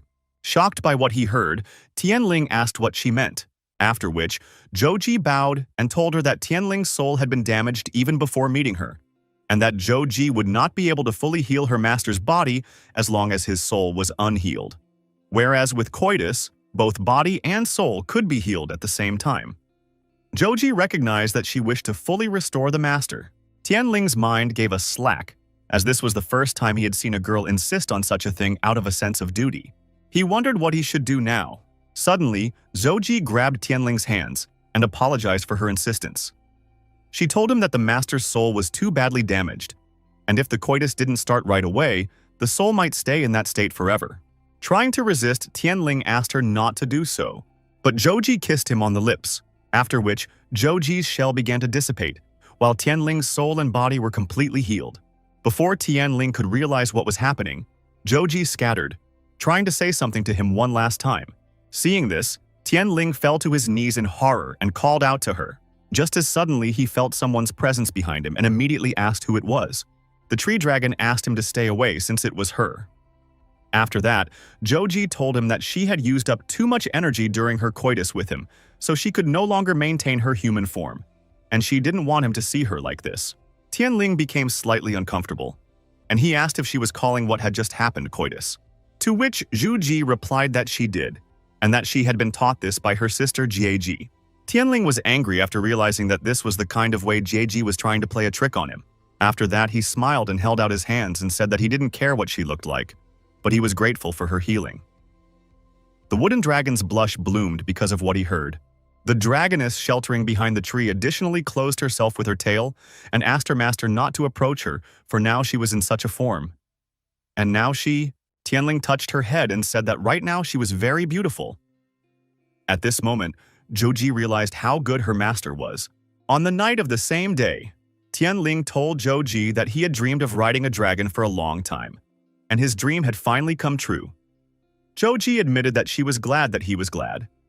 She then asked where exactly they were going, or if they were just floating in the air, to which Tianling replied that he needed to return to school. The representatives of the Liju school had colluded with Master Lu. Therefore, he was sure that they were not planning to accept defeat and just go back. But flying to the school, he was horrified, for the Yuhjo school was now all on fire. Seeing the chaos going on in the streets, Tianling ordered Joji to hide in it so that she would not be discovered. As he looked for survivors, he thought about what was wrong with the masters, apprentices, and where Master Wu Dan was now. As he ran past one of the buildings, he didn't notice that there was someone inside. Just as suddenly, an unknown person grabbed Tianling and dragged him inside the building. Right after that, he asked Tianling to calm down. Seeing Master Wu, Tianling asked about what had happened in the school. After that, he said that he had been in the secret place for half a day and was greatly shocked to see that their school had turned into a burning ruin. As he suddenly noticed something strange, Tianling asked the master where his hand had gone. Wu Dan replied that it didn't matter now, and told Tianling that he should leave this place as soon as possible and never come back again. He ordered Tianling to look for Wu Yan's senior apprentice. Afterwards, Wu Dan said that the 5 schools of the Southwest had united against them. They thought that only Liju school had attacked them, but they had persuaded the others to join them. It was because someone betrayed their school from the inside. Tianling said that he knew about the traitor because it was Master Lu. Then he asked where Wu Yan's mentor was since they have to rescue her. Wu Dan said that that traitor was not Master Lu. After all, it all started much earlier. Yuhjo school is set up in such a way that it is easy to defend and difficult to attack. And so someone spent many years studying the weaknesses of their school and made a detailed map for the school's enemies. Wu Dan said that mentor Wu Yan was currently protecting the main hall, and that Tianling had already wasted too much time talking to him and should therefore flee now. Tianling said he had to save his mentor, and Wu Dan warned him not to open the door, but it was already too late. After all, there was a big guy outside the door who was surprised that there were survivors here and decided to finish them off. But Tianling didn't give his opponent a chance either, piercing him with his flaming sword. Afterward, he said that he would save the mentor and promised that he would save Wu Dan afterward as well. Wu Dan smirked, thinking about how stupid Tianling was as a boy, because unfortunately, he obviously won't be able to live to see that moment. Tianling rushed towards the main hall while dealing with the oncoming enemies. After reaching the main hall, Tianling heard the unknown men demanding that Wu Yan give them the werewolf descendant, and they would probably spare her, otherwise they would find and kill him themselves.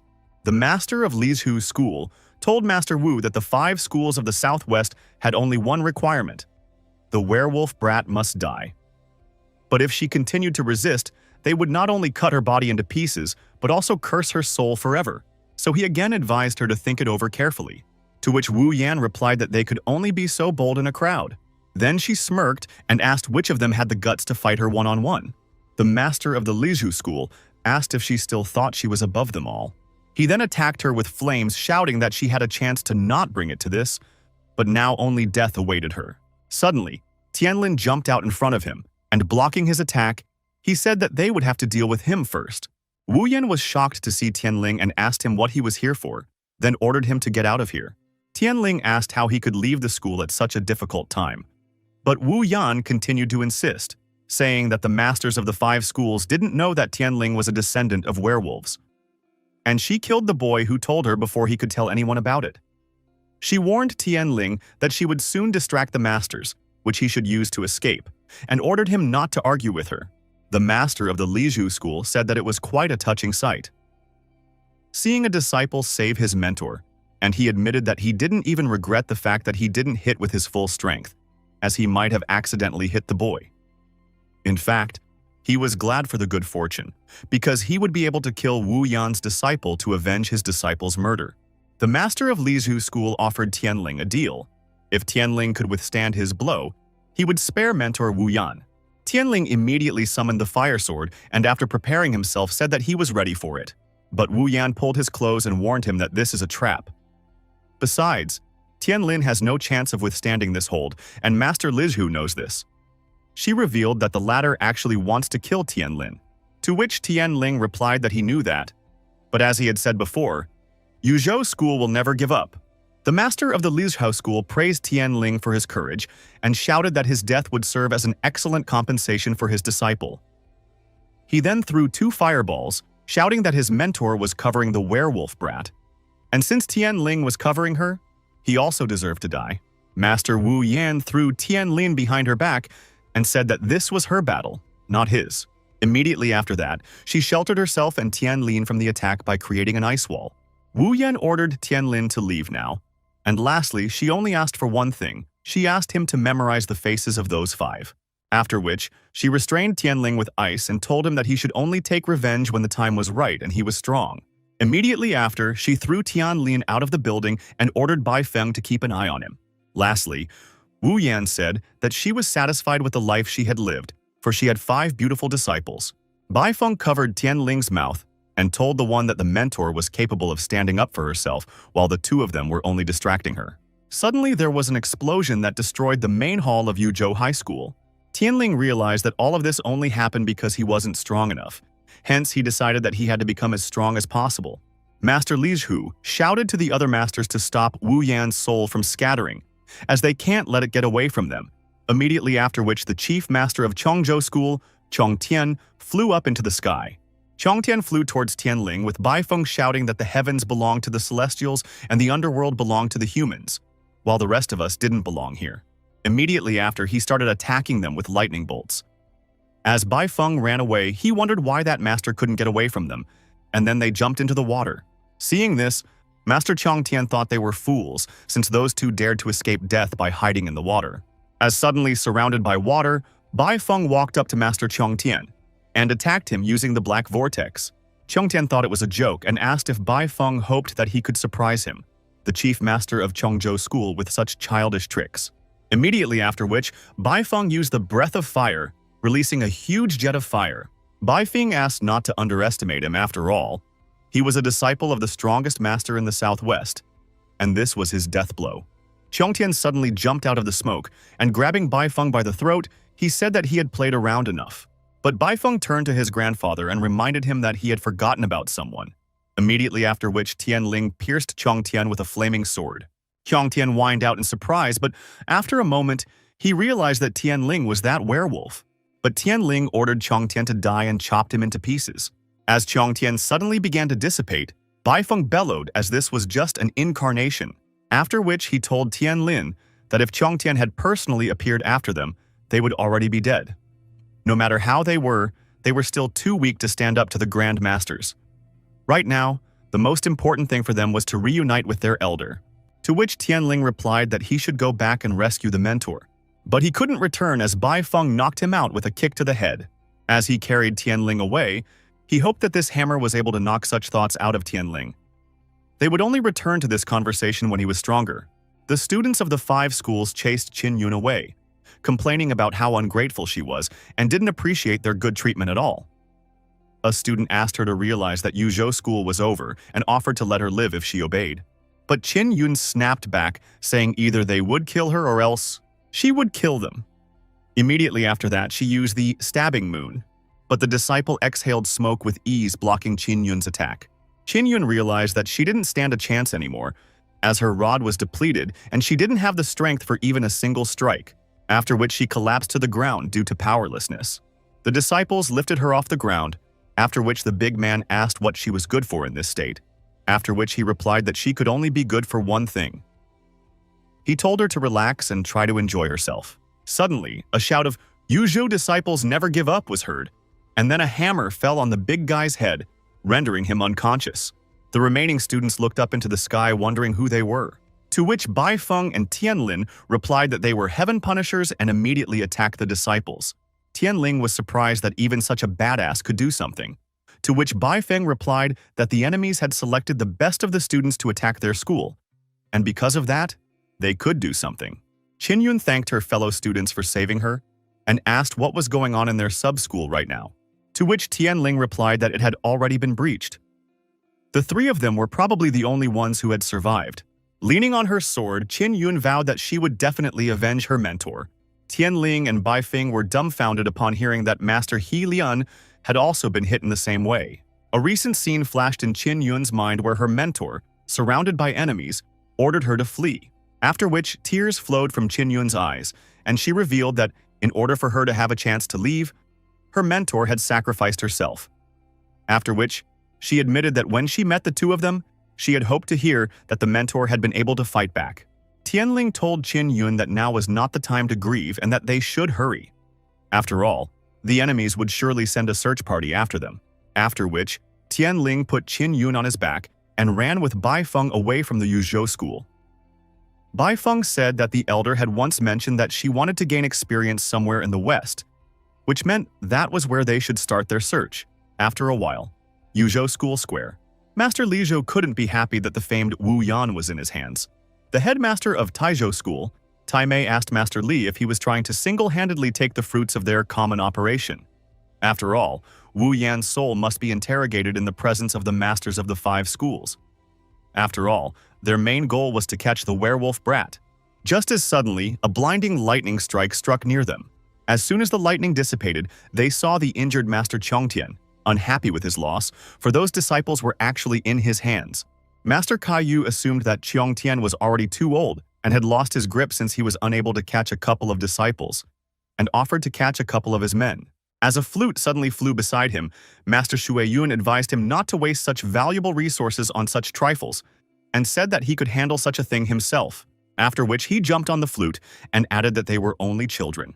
Master Chongtian mentally mocked Shueyun for thinking that it was so easy to deal with those children, so he wanted to see if he could return in one piece. After all, if they were able to deal with his incarnation, then they were not so simple. Flying away from the other masters, Master Xu Yun wondered why he would chase fish from the nets. After all, he was already in Yuhjo, and he could pick a couple of flowers before he left. After a while, Tianling and the boys reached a mountain village, and Bai Feng suggested that they take a break there. Tianling knocked on the door of one of the houses and asked if anyone was home, whereupon the girl opened the door and asked who they were. Tianling wanted to say that they were from Yuhjo school, but remembering that they were being chased to exterminate them, he said that they were just passing by, but their friend had gotten sick and needed to rest. Hearing that someone was unwell, Granny agreed to let them in, after which she tended to Qin Yun's wounds and asked what they had gotten themselves into, as their friend had been pretty badly injured. She suggested that they stop running around the mountains and rest instead. The only problem is that they have no time to rest, because Tianling has brought trouble to the school. And if it wasn't for him, maybe their school wouldn't have been attacked and everyone would be fine now. Suddenly, someone demanded that all the families from all the yards who had daughters should go outside. The people on the street immediately began to panic. Because their village is going to be visited by a great saint, they are very unlucky. The girl began to panic because of this, and the grandmother complained about another saint, because similar ones come to them every month. because of which there will soon be no children left in the village.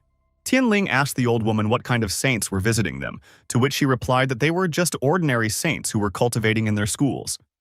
They were constantly coming to them and taking people away. The old woman hid Xiaojun in the closet and ordered her not to come out under any circumstances. She then asked the guests to sit down and keep their heads down, because if they were quiet, they would probably be fine. Tianling looked at Baifeng, but the latter asked Tianling not to look at him like that. He then explained that the masters of the different schools were constantly shaking the common people. And Tianling doesn't know about it since he never got out of school. And if Tianling doesn't want someone to shake him like that, then he must be stronger than the others. Tianling was disappointed in cultivators after all. He had always thought that great cultivators were close to saints. But as it turns out, they regularly bully defenseless commoners. Schoolmasters attack not only other schools but also villages. Suddenly, a dragon appeared and offered to give Tianlin a task since such injustice awakens his anger. The dragon gave him a level B assignment to chase away a rapist who had come to the village, and the reward was a prize from the treasury of the system. Hearing about the difficulty of the task, Tianling tried not to spill the tea because of his trembling hands, as he had never had a task with such a high level before. Noticing this, Baifeng asked Tianling what was wrong with him and if he was shaking because the tea was too hot. The dragon explained to Tianlin that the assignment had a B level, as the current opponent was stronger than all the previous ones. Tianling decided that he couldn't help but intervene in what was happening. After all, the grandmother from this village had generously sheltered them, and even without that, he wouldn't be able to restrain himself. Seeing Tianling walking towards the door, Baifeng asked where he was going. Looking out through the gap, Tianling saw the villagers worshipping the cultivator who flew in on a flute. Baifeng asked Tianling who he saw there. He started shaking. But only upon seeing Sui Yun did he jump out of the house, asking how he even dared to come here. Shui Yun immediately recognized Baifeng and said that he knew how easy it would be to lure him out. Baifeng promised that this scum would pay for his crimes today and that he would kill him. Baifeng attacked Shui Yun with a whirlwind of lightning, but Shui Yun easily blocked his opponent's attack, after which he admitted that he had long heard that, although he had a single rod, he could still use dozens of techniques. Therefore, he was forced to admit that Bai Feng's fame was fully deserved. The villagers panicked because of the all-destroying fight of the saints and began to scatter to survive. Just as suddenly, one of the lightning bolts flew towards the old lady who had sheltered Bai Feng and company. Bai Feng realized his blunder and tried to defend the old lady, but Shui Yun created a barrier around Bai Feng and asked what he would do now. Just as suddenly, Tianling saved the old lady by covering her with a hydro transformation, after which Tianling helped the old lady up and asked her to leave, as Shui Yun suddenly created a barrier above them.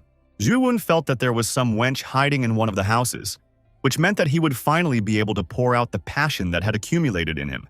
Tianling was enraged over this scum and ordered him to fight him if he represented anything. Just as suddenly, the dragon's voice sounded in Tianlin's head. The dragon said that there was a way to break down these walls, and asked if Tianlin wanted to learn how to do it. Immediately after which, the dragon pulled out Tianlin's mind and threw her into the portal, where Tianlin was already waiting for the dragons. Jiaji explained that the walls of the trap were made of sound waves, and that there was a way to destroy them. She told me that if you combine fire and water in the right way, you can destroy anything. After which, Xiaofeng added that if you combine one rod with another, you would get a third rod. Tianling was struck by an epiphany, immediately after which he shrieked sharply. The new rod would be able to destroy anything. He then created water with fire, reasoning to himself about what the girls wanted to tell him. And eventually he decided to try and combine both elements at Granny's house. Sui Yun sealed Qin Yun, after which he said that he was lucky today because this girl turned out to be very pretty. Xiaojun couldn't let the saint take her guest, hence she quietly took a chair and swung it at the saint. But as it turned out, she wasn't strong enough for her blow to penetrate this saint. Xu Yun explained to the girl that hitting people was not good and suggested that she play instead. The girl started running away from the saint, calling for help. But the man tied her up with an audible string and asked if she was just going to hit him with a chair and run away, whereupon he explained that she wasn't in the story. Zhu Yun suspended the girl over the door, and she began to beg for him to let her go. But Zhu Yun touched her face and said that he couldn't let her go so easily since they hadn't played yet. He then asked what would happen if he had fun with her in front of the whole village, and how would her life be like afterwards. The grandmother began to beg the great saint to spare the girl, for she was still a child. Xu Wen asked what would happen if he didn't let her go. Tianling, who suddenly appeared out of nowhere, shouted that he would break his head then and punched Zue Yun. Baifeng was pleased that Tianling got out and started cheering for him. Tianling pulled the girl down and told her to run to her grandmother as soon as possible and hide somewhere. Just as suddenly, Tianling felt an impending attack from behind him. Immediately after, Tianlin blocked Sui Yun's attack, and Sui Yun shouted that they didn't belong to Tianlin so he could let them go so easily. Sui Yun admitted that he had not expected that a destructive rod could lurk within such a person. Even so, Tianling had managed to deal with one of his moves, nothing more. After which, Zue Yun asked whether Tianling had figured out how to dissolve his sound cube by himself, or whether someone had helped him. Tianling shouted that it was none of his business and released 2 destructive waves at Zue Yun, but Zue Yun dodged the attack and said that Tianling had not taken into account that he might have other trump cards up his sleeve. He then started playing the flute using sound cloning. Tianling asked if Shui Yun could control all these clones at once, to which Shui Yanyi replied that it wasn't even all he could do, after which all of Shui Yuni started summoning supersonic by playing flutes. Because of the supersonic blast, the walls began to crumble, the ceiling collapsed, and people couldn't even move because of the pain. Tianling began to think about what he could do. Neither he nor Qing Yun would be able to last long like this. Zue Yun asked Tianlin if he remembered what he had shouted out recently. Namely, "If you're any good, fight me." Tianling channeled the power of destruction into the ground, wanting to finish off Shui Yun right now. Immediately after that, destruction pierced through one of Shui Yun's clones, who started laughing. After that, Shui Yun asked how Tianling would kill him since he didn't even know which one was the real one, and Tianling agreed that he really didn't know that. "And since that's the case, he'll just kill them all," shouted Tianling, while simultaneously attacking in all directions. The power of destruction instantly pierced through all the clones, after which they disappeared. And there was only one Zue Yun left in the room. Tianling attacked Zue Yun by creating a drill, but as it turned out, this Zue Yun was also a clone. Immediately after, he saw that Shui Yun was trying to escape, taking Qin Yun with him. As Shui Yun ran away, he swore that he would get even with Tianling. Tianling was too hard on him, so he grabbed the girl so that Tianling would have to chase after him. Zue Yun flew into the sky and started to run away through the air, but Tianyun shouted that he wouldn't let him get away so easily. To which Shui Yun replied that Tianling would die if he chased after him and twitched his fingers. Immediately after which, Tianlin dodged the flute that suddenly flew out, which immediately flew to its master. Sui Yun scoffed at Tianlin, shouting to the one that he wasn't just talking about how he wouldn't catch up to him. Tianling reprimanded the fleeing Shui Yun as Xiaofeng suddenly said that they would be able to catch up with him. After that, a flash followed. The villagers were shocked, for they had seen a fire dragon, which meant that that guy was indeed a saint. One of the villagers shouted that they should kneel down and not even raise their heads in the presence of the dragon. Feeling that something was wrong, Zhe Yun turned around, but as soon as he saw what was there, he almost dropped his eyes. He was shocked to see the dragon and wanted to know how that little brat had gotten a real fire dragon. But after a moment, he realized what was wrong. He realized that Tianling was a descendant of werewolves, and that was the reason why Wu Yan was so protective of him. Sui Yun dropped Qin Yun and shouted to Tianling that if he didn't save his girlfriend, she would crash. Xiaofeng said that they should catch up with Shu Yun, but Tianling refused to leave Qin Yun behind. Immediately after which, he jumped off Xiaofeng's head saying that he had to save Qin Yun. After getting rid of the tail, Sui Yun was horrified that the rod of destruction was still acting on him. After bandaging his head, he said that if he couldn't solve this problem quickly, he would be left without a face. Besides, he did not know what kind of wound he had on his back. Suddenly, the fire dragon yelled out that the wound on its back was simply enormous. Zui Yun was terrified that the dragon had caught up with him, plus it could also speak. But in the next instant, Xiaofeng exhaled a jet of flame at him, leaving no ashes from Sui Yun. Meanwhile, Tianling was trying to figure out if Qin Yun had any chance of surviving. After all, she was already badly injured, and now the consequences of that freak's antics were added to it. Gigi said that she could survive, but only with Tianling's help. After that, she asked if he had forgotten what he had gotten from the tree dragon.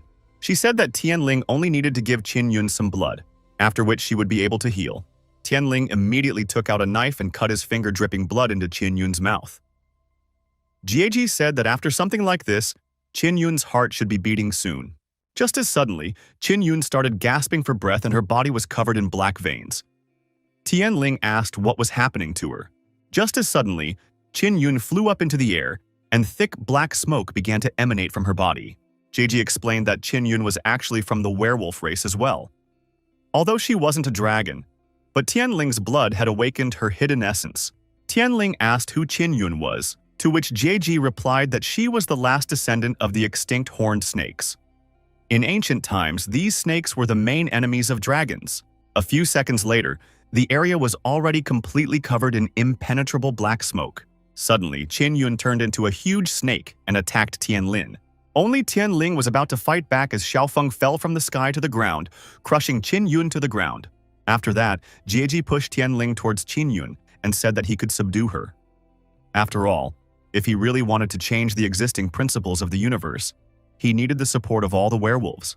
The dragon raised Tianling's hand, after which a seal appeared on it, and said that Tianling only needed to touch Qin forehead with the seal, and she would be subjected to him. Realizing that he had no other choice, Tianling agreed with the dragoness, and jumping to Qin shouted that he needed her. He needed her strength and support. Therefore, he ordered her to wake up. Immediately afterward, he touched the seal to her forehead. And in just a moment, Qin had regained her human form. Tianling wondered if everything was already ready. Suddenly, tears spilled out of Qin eyes. She was saddened by the fact that she was a werewolf descendant and not a human as she had always thought. Tianling told her that it was no big deal, because he was also a descendant of werewolves, and he was as surprised as she was when he found out.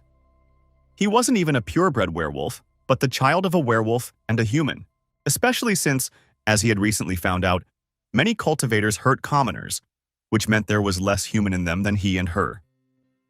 He told her that it didn't matter so much who their ancestor was, because if they continued to stand on the side of goodness and justice, then they would remain human. Qin asked if he would try to tell her that a person was not defined by their background, but by their actions. To which Tianling replied, "She is right. It was their job to get the message across to the others as well." Tianling extended his hand to her and admitted that he didn't want werewolves to be considered an inferior race and live a miserable existence. He was in favor of werewolves being on the same level as humans again. Tianling saw that as someone for whom the world had turned upside down, Qin was holding up quite well. Qin agreed to help Tianlin in his mission and took his hand. Qin noticed that her wounds were almost healed and said that she owed him an unpayable debt. Just as suddenly, Qin began to undress, shocking Tianlin with this. But as it turned out, she only wanted to look at Tianling's seal, which made her assume that she now belonged to him. Just as suddenly, a dragon appeared and told Qin that she was right. Qin asked the dragon who he was, which made Tianling surprised that she could see him. The dragon asked Tianling why he was so surprised. After all, Qin belonged to him now. And if at any point she betrayed him, the seal on her shoulder would take her life. Immediately after which, Qin loudly swore that she would never betray him, and that she was willing to sacrifice her life for his mission. Just as suddenly, the dragon knocked out Tianlin with a hammer and carried his mind into a portal. The dragon asked Qin to wait while he held a conversation with their mutual friend. Tianling asked the dragon why he had brought him here again, to which the dragon replied that he had something to tell him. After which, the three girls handed Tianlin a scroll, saying that it was the master's reward for completing the task. Looking at the scroll, Tianling was surprised as it indicated a double reward. Tianling took the reward and tried to understand what it was. Tianling asked the dragon if they were just another dragon eggs, to which the dragon replied that they were something like winning tickets for the lottery. The dragon then took out a yellow and white ball from his chest and threw it, ordering the automaton to appear. Suddenly, a huge silhouette began to emerge from under the water. Shocked by what he saw, Tianling asked what the heck this was all about. I mean, it's like some kind of kindergarten. The dragon hit Tianling on the head with the hammer and ordered Tianling not to grumble because he had been carrying around the machine for a reason. After that, he ordered Tianlin to start playing if he didn't want to get hit again. Tianling brought the red orb to the automaton, thinking that it was unlikely to contain anything more valuable than a plush dragon, and that it would be better if he was given some kind of technique for completing the task. Seeing Tianling's hesitation, the dragon raised his hammer and asked how long he would still be thinking. After that, Tianlin inserted the sphere into the machine, and a turtle, banana, glasses, and underpants started spinning on the scoreboard, proving to Tianlin that he wouldn't get anything valuable here. Just as suddenly, the scoreboard stopped at 3 golden swords, after which a golden sword appeared from the automaton, and the dragon fired a clapper and congratulated Tianlin for obtaining the ritual sword. Tianling asked why he needed this ritual sword. After all, he had no use for it, and it would be better to get a battle sword. The dragon lit a cigar and asked Tianlin not to be so dismissive of this sword. After all, this sword once belonged to one of the progenitors who participated in the creation of this world. Tianling said that it was rumored that every ritual item should have a spirit, but this sword didn't have one, so he asked if the dragon was trying to fool him.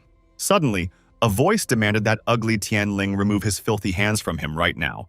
Tianling asked the voice who he was and ordered it to appear before him now.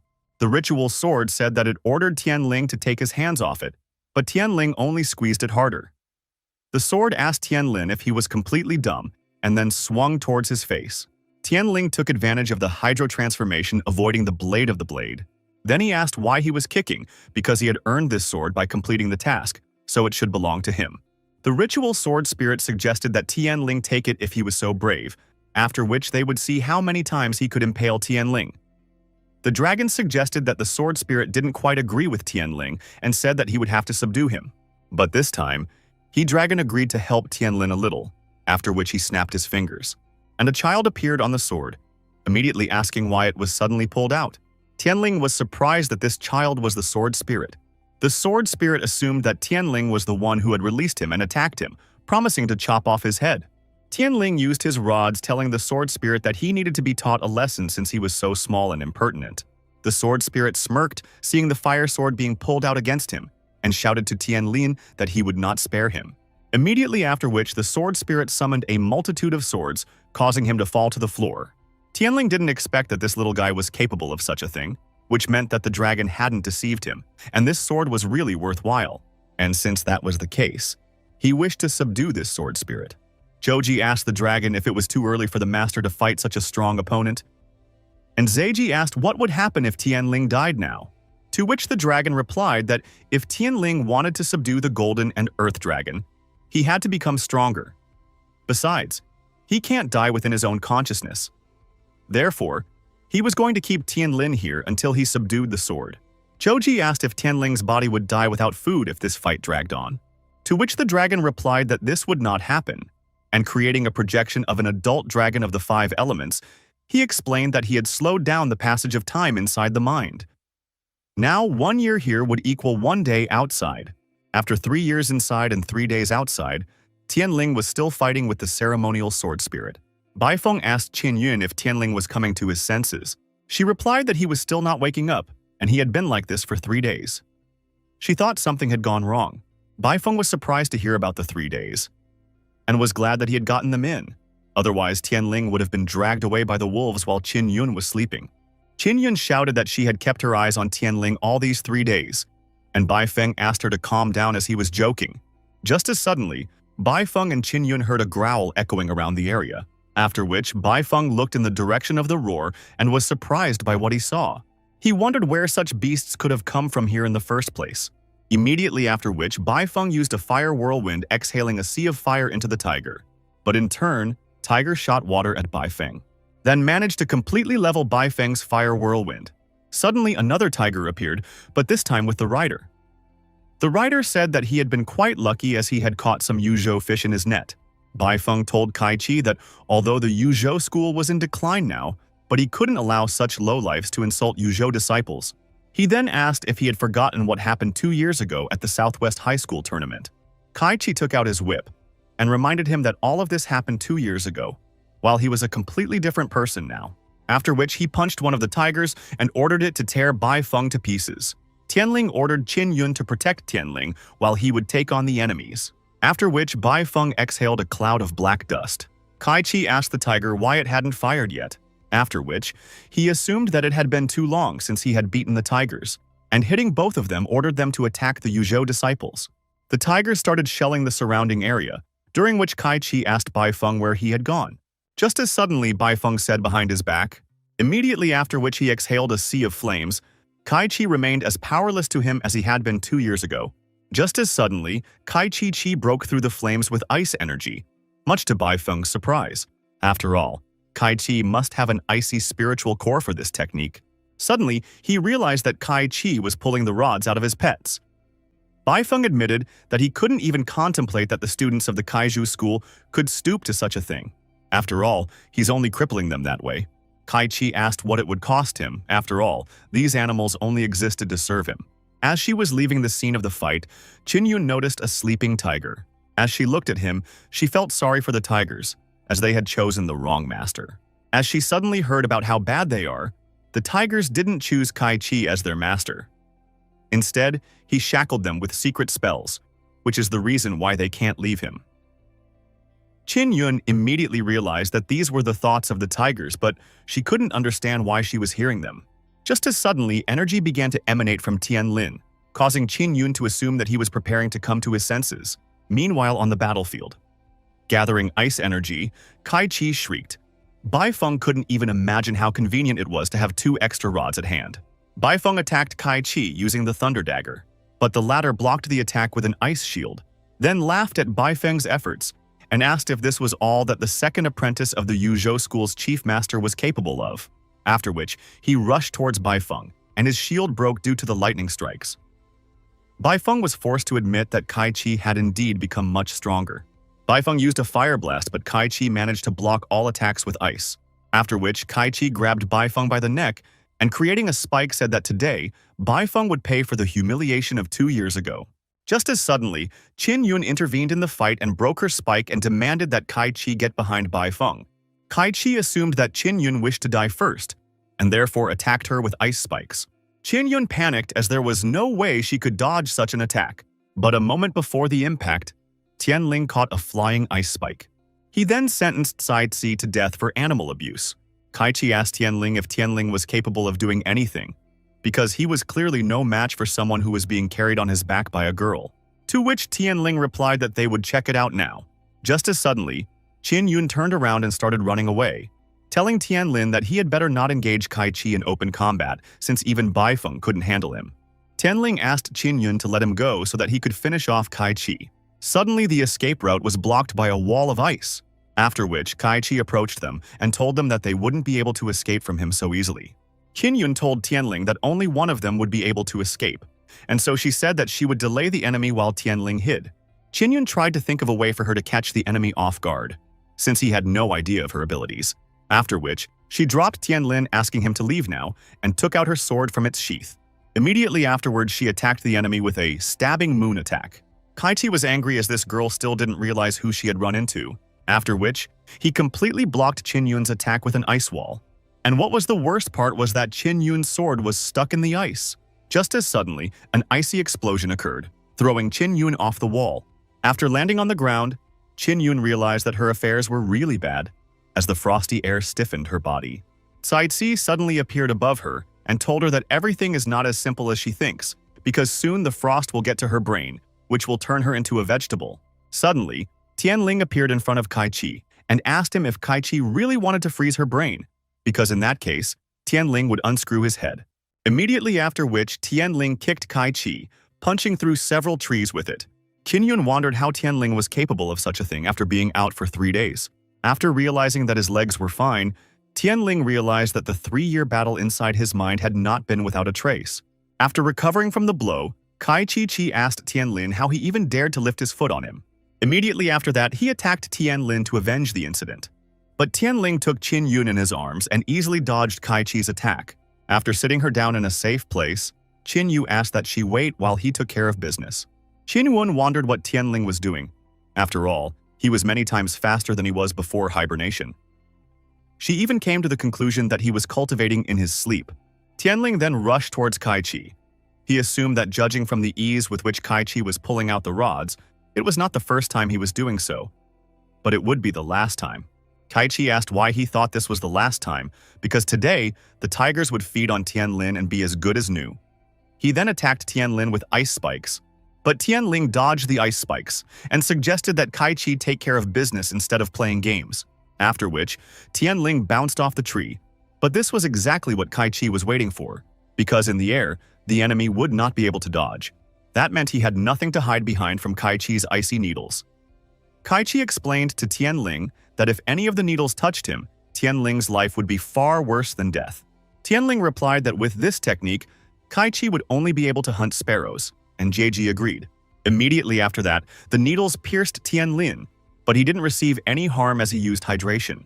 Kaichi almost dropped his eyes due to shock and wondered how Tianling did it. Tianling suggested to Kaichi to test how he would hide from his attack and use the fire rod, after which he formed a myriad of fiery swords that immediately rushed towards Kaichi. In order to defend against this attack, Kaichi used all the strength of his rods, but Kaichi was too weak for Tianling. Qin Yun, who was watching the fight, was amazed at how strong Tianling was. Looking at Kaichi's corpse, Tianling said that he would not let his enemies live from now on. After observing the fight, Baifeng assumed that these 3 days, Tianling hadn't just been out, and this could only mean that the mentor was right about Tianling. Qin Yun approached the tiger and asked if it could survive. After all, that rascal had used the rods of tigers, bringing them to such a state. After which she looked around and added that while they were fighting, Baifeng had disappeared. Tianling had told her that nothing would happen to Baifeng, and as for the tigers, they were indeed almost dried to dry, but nothing was lost yet. Tianling reached out to the tiger and used the healing, after which the tiger woke up and thanked Tianling for saving their lives. Tianling said that they might not thank him, but it would be better if they answered one question. Why do they let people control themselves? To which the tiger replied that it was because of... After which the second tiger continued. He revealed that the Kaihu school had gained access to a secret spell. Once they applied the spell on an animal, it would no longer be able to disobey a human. At the moment, every person in the Kaihu school had an animal in their charge, and the headmaster of the school was even extending their lives by sucking the life force from their brothers. Tianling promised the tiger that he would avenge all of them, and no one else would suffer from the actions of the villains. The tiger thanked Tianling, and as he left, he said that they would tell other animals about Tianling, because, as it turned out, not all humans were bad. Tianling wanted to say that he was not human, but decided to refrain. As Baifeng suddenly appeared and said that it was time for them to continue searching for the elder because of the sudden appearance, Qin Yun was startled and asked when he had time to sneak up.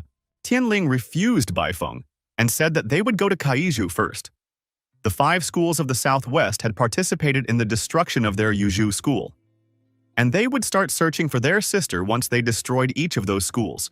Baifeng asked Tianling if he could handle it, but Tianling asked Baifeng not to doubt him. In that case, Baifeng said that he would separate from the group and go look for the elder, and he hoped that when they returned, Tianling and Qin Yun would still be alive. Kaihu school is located among the mountains and forests, where there have always been many animals. But at some point, the cultivators of this school began to use the local animals for their own purposes. Tianling had never imagined that those 3 years inside consciousness would turn out to be just 3 days outside. And after all, during that time, he had reached the 7th level of the Secrets of Supreme Dangxia technique.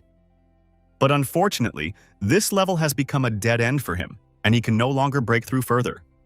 The worst part is that he doesn't know why, knowing what Tianling was thinking. The dragon explained that it was because he still hadn't found his path. After all, cultivation is not only about perfecting techniques, but also the path of knowing the truth. Many people can't find the path and don't progress for years. Tianling asked the dragon about this way of knowing the truth. Then he said that every man has his own way. Some come to the truth through kindness and some through murder. The Supreme Celestial who has seized power professes the path of violence. Tianling told the Dragonkin that although he had hit a wall in his development, but still he couldn't pass by the Kaihu school. Firstly, they mistreat animals. Secondly, he must find out the fate of his mentor's soul. The dragon supported Tianling's aspirations, and added that thirdly, Tianling's next dragon was imprisoned there. Therefore, he issued a B-level assignment. Destroy the Kaihu school, and as a reward, he would receive an Earth Dragon, an Earth Rod, and an Earth Dragon technique.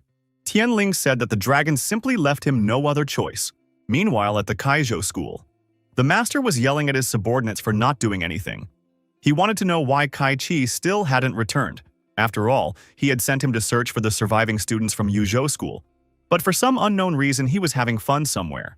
Kaihu ordered that Kaichi should be thrown into the dungeon as soon as he returned. Kaihu was angry because the creep from the Lizhu school had appropriated Wu Yan's soul. And if he didn't get at least the escaped disciples, all the glory would go to Master Li. That's why he must think of something as soon as possible. But he can't think of anything since he's too weak, so he must feed off someone else's energy. Kaihu turned the handle of his throne, and then it began to sink underground. Kaihu went down deep underground, where he asked the chained beast if he had rested well, for he needed his strength again. But the Earth Dragon only cursed the bastard. Meanwhile, two cloaked figures appeared at the entrance of Kaihu. Qin Yun asked if Tianling was really ready to attack the Kaihu school right now, and if he had any plan. To which Tianling replied that he had a plan. And using the fire rod, he said that his plan was to just enter through the main gate. Qin Yun was amazed at such a quick disclosure.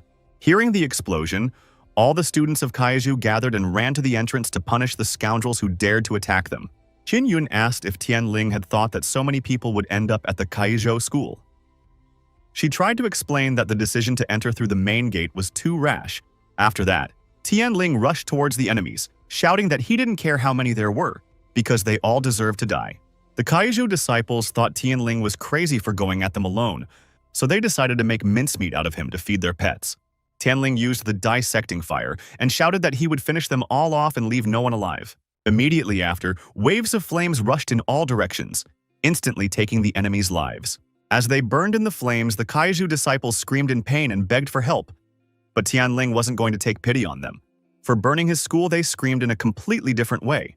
He was about to approach the headmaster of the Kaihu school and tell him, "I'm Ling Tian from the Yuhjo school. I've come for retribution." Suddenly, the wall next to Tianling broke, and a crowd of enslaved animals ran out from behind it. Tianling waved his hand and spread, healing, releasing the animals. His healing is the result of cultivating the gift of the tree dragon, through which the consciousness of animals is healed. The animals bowed to Tianling as a token of their gratitude, and he ordered them to run away from here. Just as suddenly, Tianling heard a loud bird chirping and wondered what it was. Suddenly, he sensed danger and closed himself off with water from the air currents. He then saw one of the masters of the Kaihu school riding a huge eagle. The master asked Tianling how he dared to invade his school.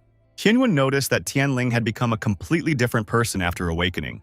On the one hand, he had become much stronger, but on the other hand, he was now completely ruthless to his enemies. She hoped that this quality would not destroy Tianling from within, and would only benefit him. After all, he would have to lead all the beasts after all. Tianling asked why he was even surprised that someone had invaded their school. After all, the Kaihu had recently invaded them themselves. He shouted that he would take revenge for all the dead students of the Yuhjo school. Master Kaihu replied that the Yuhjo had brought the trouble on themselves, while he was one of those who wanted to punish the werewolf cub's coverers and restore justice. Dodging another attack from the enemy, Tianling asked what kind of justice he was talking about, after which Tianling attacked the enemy with flames, shouting that he would restore his justice today. Immediately afterward, he found himself facing the enemy with catastrophic punishment in his hands. But the master easily dodged the attack and commented that it was too slow for him. Tianling abruptly turned around and attacked the master again, but the master grabbed the blade and said that he shouldn't have used the same technique against him twice, after which the master threw Tianling away, wrenching his blade in the process. Tianling said that he didn't use exactly the same technique and waved his fingers. Immediately after, the fiery sword changed its shape, covering Master Kaihu, and a moment later burst into flames with an explosion, throwing the wizard off the eagle's back. Tianling touched the eagle's head and used healing to make it wake up, but he failed to restore the eagle's self-awareness, and the eagle itself spiraled downward. After landing on the ground, Master Kaihu tore off his burning clothes and shouted to Tianling that he was looking down on their school for nothing, for his spell was imprinted deep in the subcortex of the beast's mind.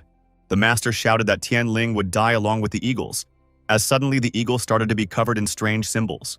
The eagle then self-destructed, creating a huge ball of fire in the sky. Qin Yun was horrified because Tianling had died. Master Kaihu said that this was exactly what happens to upstarts who defy the representatives of the Kaihu school. Suddenly, Qin Yu appeared behind the master and asked if he was telling the truth. Immediately after, Tianling nailed him to the ground, shouting that this was what happened to those who challenged him. Tianling ordered Qin Yun to follow him, after which they went to the main hall of the school. Passing by the master of the Kaihu school, Qin Yun was horrified at what had become of him. Walking towards the main tower, Tianling kicked the door of a building along the way, where he saw the children, who immediately began sobbing and begging him for mercy.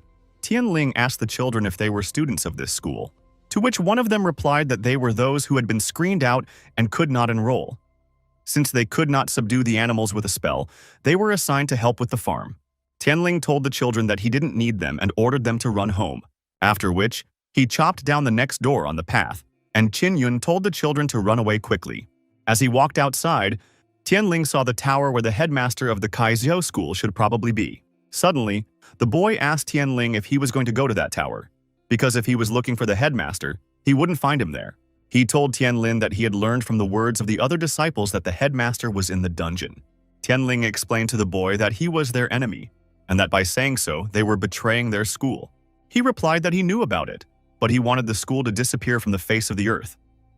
Because of the constant abuse of animals, all normal people think they're scum, because all the cultivation here is based on cruelty.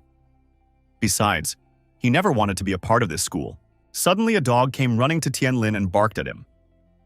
The dog asked Tianlin not to offend his master, and the boy, not understanding what his dog was saying, asked why he had come.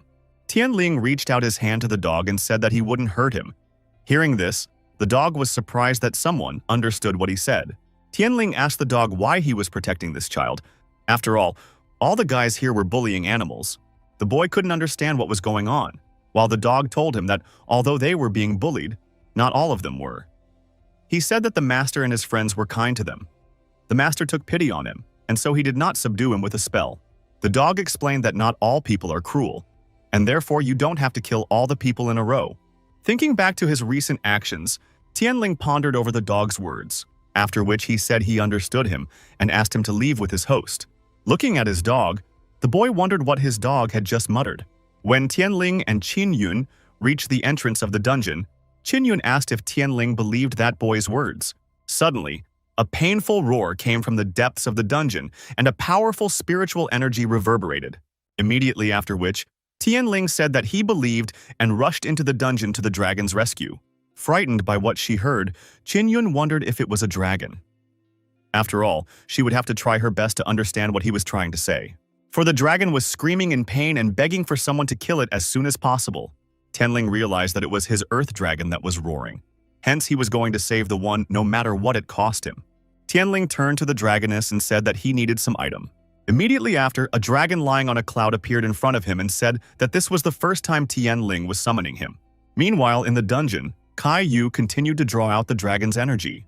He was glad that he had a dragon with such a huge amount of life energy in his hands, for it was literally an inexhaustible source for him. If he absorbed a little more energy, he would start to feel better than he did when he was younger. The dragon shouted that it would rather kill him and began to gather spiritual energy in its jaws. But Kaihu told the dragon that he was too naive and threw the needles into the dragon's hands. After that, those sank into the dragon's skin and began to cause it great pain. Kaihu explained that as long as these needles were in the dragon's body, the dragon would not be able to do anything to itself at all, which meant that all of the dragon's power would only belong to it.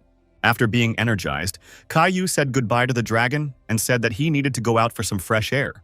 Just as he was about to crank the knob, someone shouted that he could never leave here. Kaihu asked Tianlin who he was and how he ended up here, to which Tianling replied that he was the one who would kill him. As soon as Tianling was nearby, the dragon felt that this person's scent seemed very familiar. Tianling attacked Kaihu, creating a multitude of fire swords. Kaihu laughed since someone is trying to kill him, and asked what the person even thought of himself, after which he kicked the chair handle. Immediately, chains flew out from the ceiling, which instantly shackled Tianlin. Tianling asked if Kaihu was confident in thinking that these chains would be able to stop him. Seeing Tianling trying to get out, the dragon told him to keep his head down. Just as suddenly, the chains became hot and began to suck the strength out of Tianling. Kaihu explained that the more you try to get out of the chains, the more they tighten. This dungeon is specifically made to draw life force from others, so resistance is futile. Besides, these spells are thousands of years old, and no one has ever been able to get out of them. He had already started to feel Tianling's incoming strength, which meant that it wouldn't be long before he would be squeezed dry. Just as suddenly, Qin Yun ran into the dungeon and immediately rushed to Tianling's rescue. But in the next instant, she as well as Tianling were shackled in spell chains. After taking a closer look at Qin Yun, Kaihu praised her figure, but added that she didn't have much brains. He then asked if she thought that he didn't have enough chains for her. After all, no matter how many chains there were, they would all end up the same. Kaihu pulled Qin Yun close to him and started inhaling her fragrance, after which Qin Yun shouted for him to just kill her. But he refused, and explained that she misunderstood him, for he didn't really need her body. All he needs is her life force. He'd noticed that she smelled like a werewolf, and her powers were enough to extend his life for decades. Suddenly, the shadow at Kaihu's feet came to life and said that it would never let him prolong his life. Immediately after, Tianling jumped out of the shadows and stabbed into Kaihu's chest with his blade. While Kaihu was trying to figure out how Tianling got out of his chains, Tianling asked if he thought he was the only one here who possessed spells, after which Tianling shouted that Kaihu was about to spit out all the stolen power. Kaihu called out to the chains, immediately after which those chains rushed towards Tianling. But this time, Tianling managed to dodge, away from all the chains. Kaihu shouted to Tianling that he couldn't take refuge here and that he would capture him, to which Tianling replied that he would be tortured to grab, immediately after which the chains began to pass through him. Kaihu was dumbfounded by the tricks he saw as he suddenly realized that there was a werewolf in front of him. Tianling shouted that Kaihu realized it too late and rushed towards him. Kaihu said that they would still look at it and instantly chained Tianling, after which he pulled the sword from his chest and tossed it aside. Continuing to shackle Tianling with many chains, Kaihu turned around and shouted that he would need his strength again, after which he started draining the dragon's strength. Seeing this, Qin Yun ordered Kaihu to stop, but he wouldn't even listen to her. He said he was alive as long as that dragon was alive. Suddenly, Tianlin managed to get out of the ball of chains, immediately after which he threw fire blades at Kaihu, which he was unable to dodge. After which, Tianling shouted that his dragon would not save Kaihu and impaled him with the ritual sword once again, after which Kaihu finally exploded, finally dying. Just as suddenly the dragon heard a metallic sound and immediately turned to its source. Tianling extended his hand to the dragon and asked him not to be afraid, for everything would be fine now. Well, friends, I don't know about you, but I liked this manhwa. The plot itself is quite interesting and intriguing. So if you liked the video, then subscribe to the channel and write a comment about what you liked. If new chapters of this title are released, I will definitely make a continuation. All the best. See you soon.